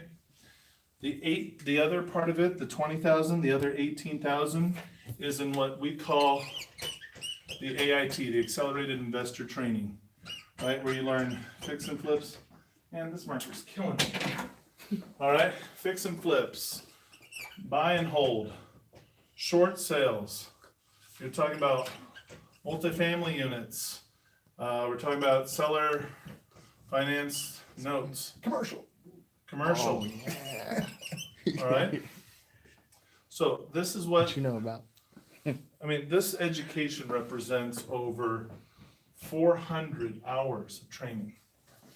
This education is taught by real estate practitioners. What's that mean? The people who teach these classes, they make their living doing what they teach. So we're just going to talk about a small portion. I want to show you the power of this education. The essentials. The essentials is what teaches you how to keep your wealth. Keep. It's important to know how to keep your wealth Yes. through proper tax and legal strategies, through credit management, through how to, instead of using your money to invest in real estate, how about using self-directed IRA money? Right. So this is how we keep our money, right? This is the essentials. Essentials. And it comes with 10 classes, right? And there are 9 tests. See, this is like an education. It's kind of like your freshman year. You got your first and second semester, Yes. right? Yes. But this is teaching you how to find properties that nobody else knows through deal of the decade. This is teaching you how to run the numbers through real estate red flags. This is teaching you how to put it under contract through creative acquisition strategies, how to even just understand the basics of real estate investing. I mean, if you're a realtor, you're going to fly through a lot of this stuff. It's going to make sense. But where realtors deviate towards understanding more of the contract and legal aspect of this is going to go more towards the strategy, the market, and when it changes and when to use which acquisition strategy to purchase properties.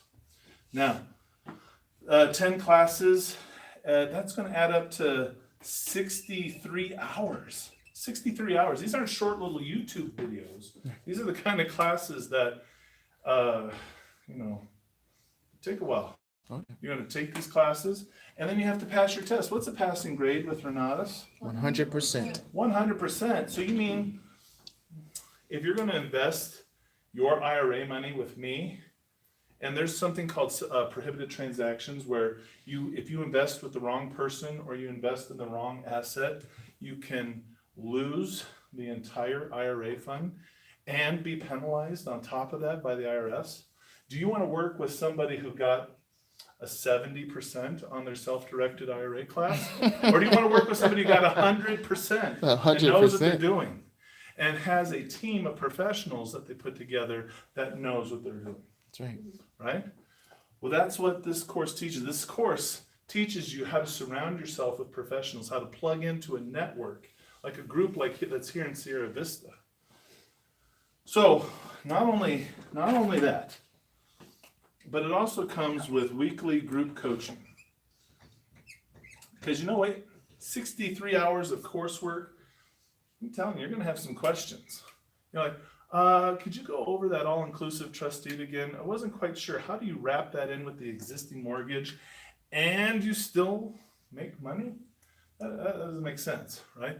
You're going to have questions about, okay, so you got that self-directed IRA and this prohibited transaction, but okay, so I can't invest with this person, but I can invest with this person. But what if I lent money to this person who then lends money to that person? What do I do? I mean, you're gonna have questions, you're gonna get creative. Well, wouldn't it be great if one of the instructors, instructors that make 6 figures a year, not being an instructor, but doing real estate. Our fix and flip instructors on their own real estate make $7 million a year. You might not heard me correctly. $7 million a year. Yeah. And they're in the booming real estate market of Boise, Idaho. If you can make $7 million a year in Boise, Idaho, what do you think you could do in Houston or in Salt Lake City, or I don't know, Sierra Vista, Right. Tucson, right? I mean, come on, Right. That's Boise, awesome. Idaho. That's beautiful. That's amazing. So you're going to get group coaching, so you're able to ask questions every week, right? So you're going to need that. But then it's time to take it to the next level. So we're going to talk about. We're getting into, say, fix and flip, because who doesn't want to do a fix and flip? I mean, that's cool. Buy low, sell high. I mean, didn't my dad make it look easy? I just kind of did this, and this happened, and out popped $104,000. Is that easy? No, it's not that easy. He had to get educated. He had to learn how to do it. Yes. This is where we learn how to build our wealth. We build wealth with a fix and flip. So this is, it's still 10 classes. Actually, over here, 10 class, not 10,000 classes. 10 classes, but this is about 78 hours. These classes are a little bit longer, Fix and right? 10 tests. What's the passing grade? 100. What was that? 100. 100%. Right here, you're learning about how to do market analysis. You're learning about the foreclosure process. You're learning and understanding mortgages and how they work and the due on sale clause and what does it mean to have an equitable interest in the property. You're learning about how to do a fix and flip, how to find them, fund them, private, hard money. How do those work? Points. What's a point? And what's the point to the points, right? You're learning all about the finances that support it, as well as how to do rehabbing. I tell you, I love the rehabbing class taught by Brian Sum, because you take the class and it's classroom and then it's application. Yeah. So you're learning Field about trip. how to do a rehab. Like when you first walk through a house, what are the things you should be looking at? What are the things that you need to keep an eye on, because that's going to cost the most money, right? And so he's got a little drone camera and it flies around and it looks at the roof and it goes all. It's really cool, by the way. Yeah. But not only that, in that course, you're going to learn about what rehab projects need to be done first, which projects can be done at the same time, and what projects don't even need to be done, but can be thrown in as part of the negotiation process at the end of the deal. That's important to understand, because when you're doing a fix and flip, you're tempted to fix everything. And that costs a lot of money, but you don't have to fix everything. Some people, you might not realize this, but there's some buyers out there that are looking for a fixer-upper, right? Yeah. And you might fix it up, and they don't like the way you fixed it up, right? This class also, not just this class, but classes on the marketing aspect of it, help you to find your buyer before you've even started. Imagine having your buyer already ready to go before you purchase. Who would love to have the buyer already in place before you purchase? Beautiful. Right? Win before I'm you just play. telling you, this is an amazing course. Now, when you start taking it to the next level, see here, we've learned how to set up the foundation. We've learned how to protect ourselves and be safe, right? How to keep our money. But over here, we're going to need some one-on-one coaching, right? Now you're working one-on-one with a Renatus instructor. You're working one-on-one with people who do this as a living, who are going to walk you through every aspect. Maybe it's your first deal. Would you like to have somebody and work? You have 6 30-minute sessions. And this isn't the kind of coach that's like, come on, I know you can do it. Believe in yourself. You can achieve. This is someone's like, okay, you want to do what? You want to fix and flip a house. Okay, good. Well, first of all, you're going to need resources. So we need to find some money lenders. You want to use private or hard money? You want to use self-directed IRAs? How do you want to do this? You want to fund this from your own HELOC? or someone else's. Okay, so now we're gonna have to put together a partnership if you're using that money. If you're using this situation, you're gonna need this. So here's your checklist. You're gonna set up your entity. You're gonna have your partnership. You're gonna have your money in place. You're gonna have your business bank account. It's already gonna be funded. Or you're gonna already have you're gonna put together your buyer's list. And you're gonna be looking at these zip codes. And I want you to run at least 50 comparative market analysis within the zip codes that you feel are going to be most profitable in your area. And then, that's the kind of coaching you get. And you're like, how do I do that? And then he points you back to the education. All right? Yes. It's in your classes. Take your classes and you can do it. And along the way, as you have questions, he helps you every step of the way. This is great. So we've learned how to set up our business, how to become profitable, but now what do? It's time to take action. Take action, folks. All the knowledge in the world isn't going to do anything unless we apply it, right? And that's what the beauty of Renatus is Renatus and its supporting community helps you take this education and the information inside it, the information straight to application. So how do we do that? Well, we're going to help you make 100 offers, to only have 10 people negotiate with you, to have 3 people accept your offer, to eventually close on one deal. Wow, does that sound like fun? That's the statistics, actually. It might be different for you, but you have to make 100 offers, right? Now, if you make 100 offers and 100 people say yes to your offer, are you doing something wrong? Yep. Are you offering too much money? So if you make 100 offers and 10 people say, okay, let's talk. Okay, now you know you're offering just the right ballpark. Now, when you negotiate with these people, you're going to find 3 people that will sign the deal. Yes, I got 3 deals. Now, but wait a minute. I only have resources to do 1. What am I going to do with these other 2 deals? Well, somebody in this room who's a real estate investor, please help me. What do I do with these 2 other deals? Wholesale it. Wholesale them. Wow. Well, wait a minute. Mom, you're a realtor. Can I sell someone else's property? Am I allowed to do that? Oh, Sure, without a yeah, you license? put it under contract and you can, But if I put it under contract, I have an equitable interest and it's my property. So do I need a class that teaches me how to do wholesaling the right way Wow. and not the wrong way? Nice. That like a lot of people do? Because Right. will I find a realtor like you who will go, wrong, and tell me that I'm doing an illegal flip or an illegal wholesale? So you need to Right. learn how to put properties under contract, gain an equitable interest, and not sell sell someone else's property, but sell your Make sure that equitable contract says interest. assignable. So they say, there's a lot of things like that. People say wholesale, and then they get in trouble and they don't understand what happened, right? Right. Oh, but here's another thing. What if you had 3 properties under contract and then the appraisal comes back not as high as you expected? Or the home inspection found that the people who had this house before had meth issues and now has to be a whole meth rehab to the property. Wait a minute. Well, in our education, did we take the class Get you here in out of Fix there. and Flips called contracts? And so we have contingencies built into our contract so that I can step over it. out of that pile of manure, step out of that one, Yeah. and back up into the deal, right? The The deal that makes me $20,000 or more in profit. Right. Tell you myself, just last month, how cool is this? We purchased a house at auction for $146,000.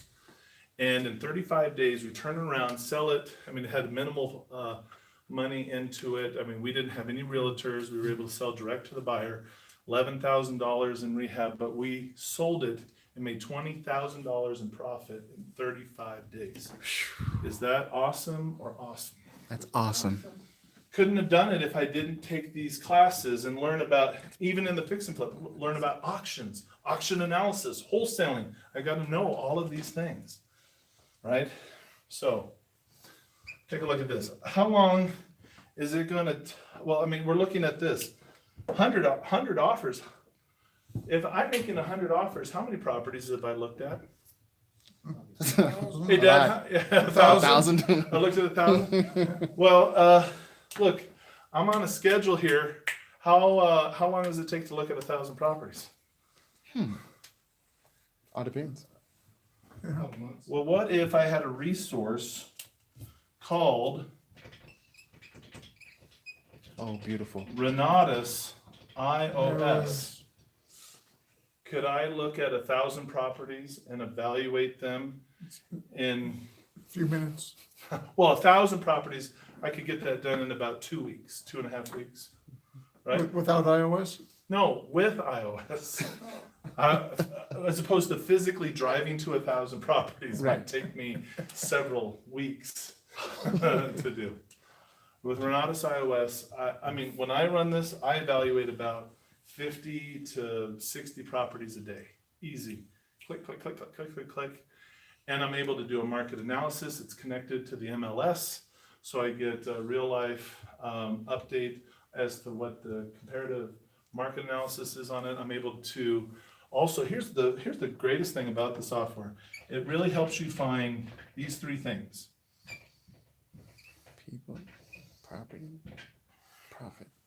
People, property, and money. As a real estate investor, what are the 3 things you need to be successful? People, property, and money. People, property, and money. What does this software help you find? People, property, and money. Isn't that amazing? Wow.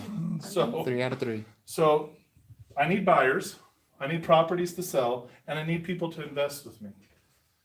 In one-stop shop, I can find investors from all over the country. I can find a pool of people that have more than $1 million in their portfolio to invest, right? That are willing to invest. I can find properties all over the country.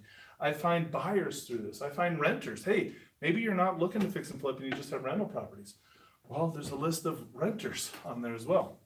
So great property, way to take action. But this simplifies it. This narrows the time that it takes to do it. I have an education, I have coaching, I have the community. The community that most people can't see is probably the best part of it. Because here in Sierra Vista, you guys have John and Karen Gill. And let me just tell you, and I'm not biased just because I'm their son, they're like the best team leaders in the whole country. All right. And you're very, very fortunate to be working with them because they care about people above profit. But only by just a little bit because they really do care about profit a lot. Okay, but they do care about people too. But I mean, nowhere else are you going to find somebody that's going to help you find the resources and the tools and the strategies to succeed as you will here in Sierra Vista. And so when we go back and we look at, well, what's this cost? $2,000 to $20,000. You know, my first year I was in real estate investing, I made $41,000 in profit. That's pretty good, right? Yeah. Until a few months later, I got a bill from the IRS that said I owed $8,000, but I had already Watch spent this. the $41,000 in profit because you know, that's what you do. You spend the money. Now, but what am I going to do? $8,000 tax bill. Well, fortunately, I learned through my essentials education how to take advantage of over 400 write-offs. And with those 400 write-offs, I submitted a 35-page tax form to the IRS. Now, how much of that 8,000 did I have to pay? Pop quiz. How much of the 8,000 did he How have to much pay? did I have to pay? I hear 0. Anybody else? 4,000. 4,000. Who? 1,000. 1,000. Anybody else? 5,000. You probably got money back. I got $2,000 back, baby. So see, look, thank you. I wish I could say it was me, but it was the education. Because think about this: when you make money, like I made $41,000 in profit. I got to keep $41,000 in profit. I still pay taxes, but the way I pay my taxes and my tax write-offs incentivized me so much, so blessed that and I also got $2,000 back because I overpaid. Wow. Really. So don't let that $8,000 tax bill scare you. So when I ask you, how much did it cost me? That's because he drove some. I did drive a lot. How much does it cost? Costs $2,000 to get into your essentials, or $20,000 for the full education. But what does it cost when you can deduct that expense in your taxes? If you take the education and it makes you $20,000, $30,000, $40,000 in profit, what does that cost? Folks, I'm going to tell you right off the bat, everybody's going to here is going to pay for an education. You probably already have. But are you going to pay for your education in the School of Hard Knocks? Right? Do you want to pay an $8,000 tax bill that you weren't prepared for? Right? Do you want to not know, oops, how do I get out of this bad deal that I got into? And this is costing me money, right? You could pay for this in the School of Hard Knocks, or you could pay for it and have it pay you back in dividends, right? I want to encourage you to invest in yourself. And if this is your dream and you really see yourself being a real estate investor, then you're in the right place, because this is where real estate investing happens. So make yourself a priority, make your business a priority. Stop thinking, oh, I want to do it, and just do it. Thank you so much for having me. God bless you. I'd like to bring Karen Gill up to close this off. Thank you so much. Good job. Let's Good give a round job. for Joseph. I say he's #1 instructor that we have. He took 2 hours and showed you how you could change your life. Okay? Get educated. Everybody who has an education, it was like, I love the little story they tell. Okay, I'm gonna be a pilot, okay? So let's go get in the plane and fly, okay? Who wants to come with me? Do you think you would like me to have all those hours of training before you Yes. got on with me? Yes. You want to do real estate? Do I want to do real estate with you? Get educated. Right. The only way we're making our money is we got educated. This is a powerful tool. Joey showed you how to do it. So what's stopping you? It's that easy. Awesome. Make your dreams come true. Join Renatus. We're here for you. And Awesome. thanks everybody for coming. Thanks for the guests. Thank you. Awesome. Have a great night. Yes. All right, folks, I'm going to go ahead and write down my email right now here for you. Paul, Patrick, go ahead and get in touch with me. Dwayne, Heavy, Tired? absolutely. Everyone on here. Let me write it down for you on the whiteboard right now, okay? I know. As I take my... Amazing. Who's phone?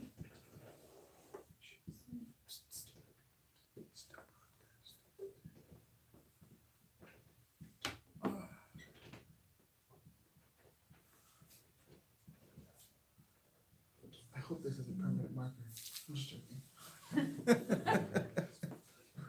So it's creditwiz@investorpro.org. I know a lot of you were wanting to know what that is, what the email address was. Just letting you know, okay? So if you want to get in touch with me, that's how to do it right there. We'll go ahead and schedule a one-on-one here for you, and we will talk to you soon. God bless. And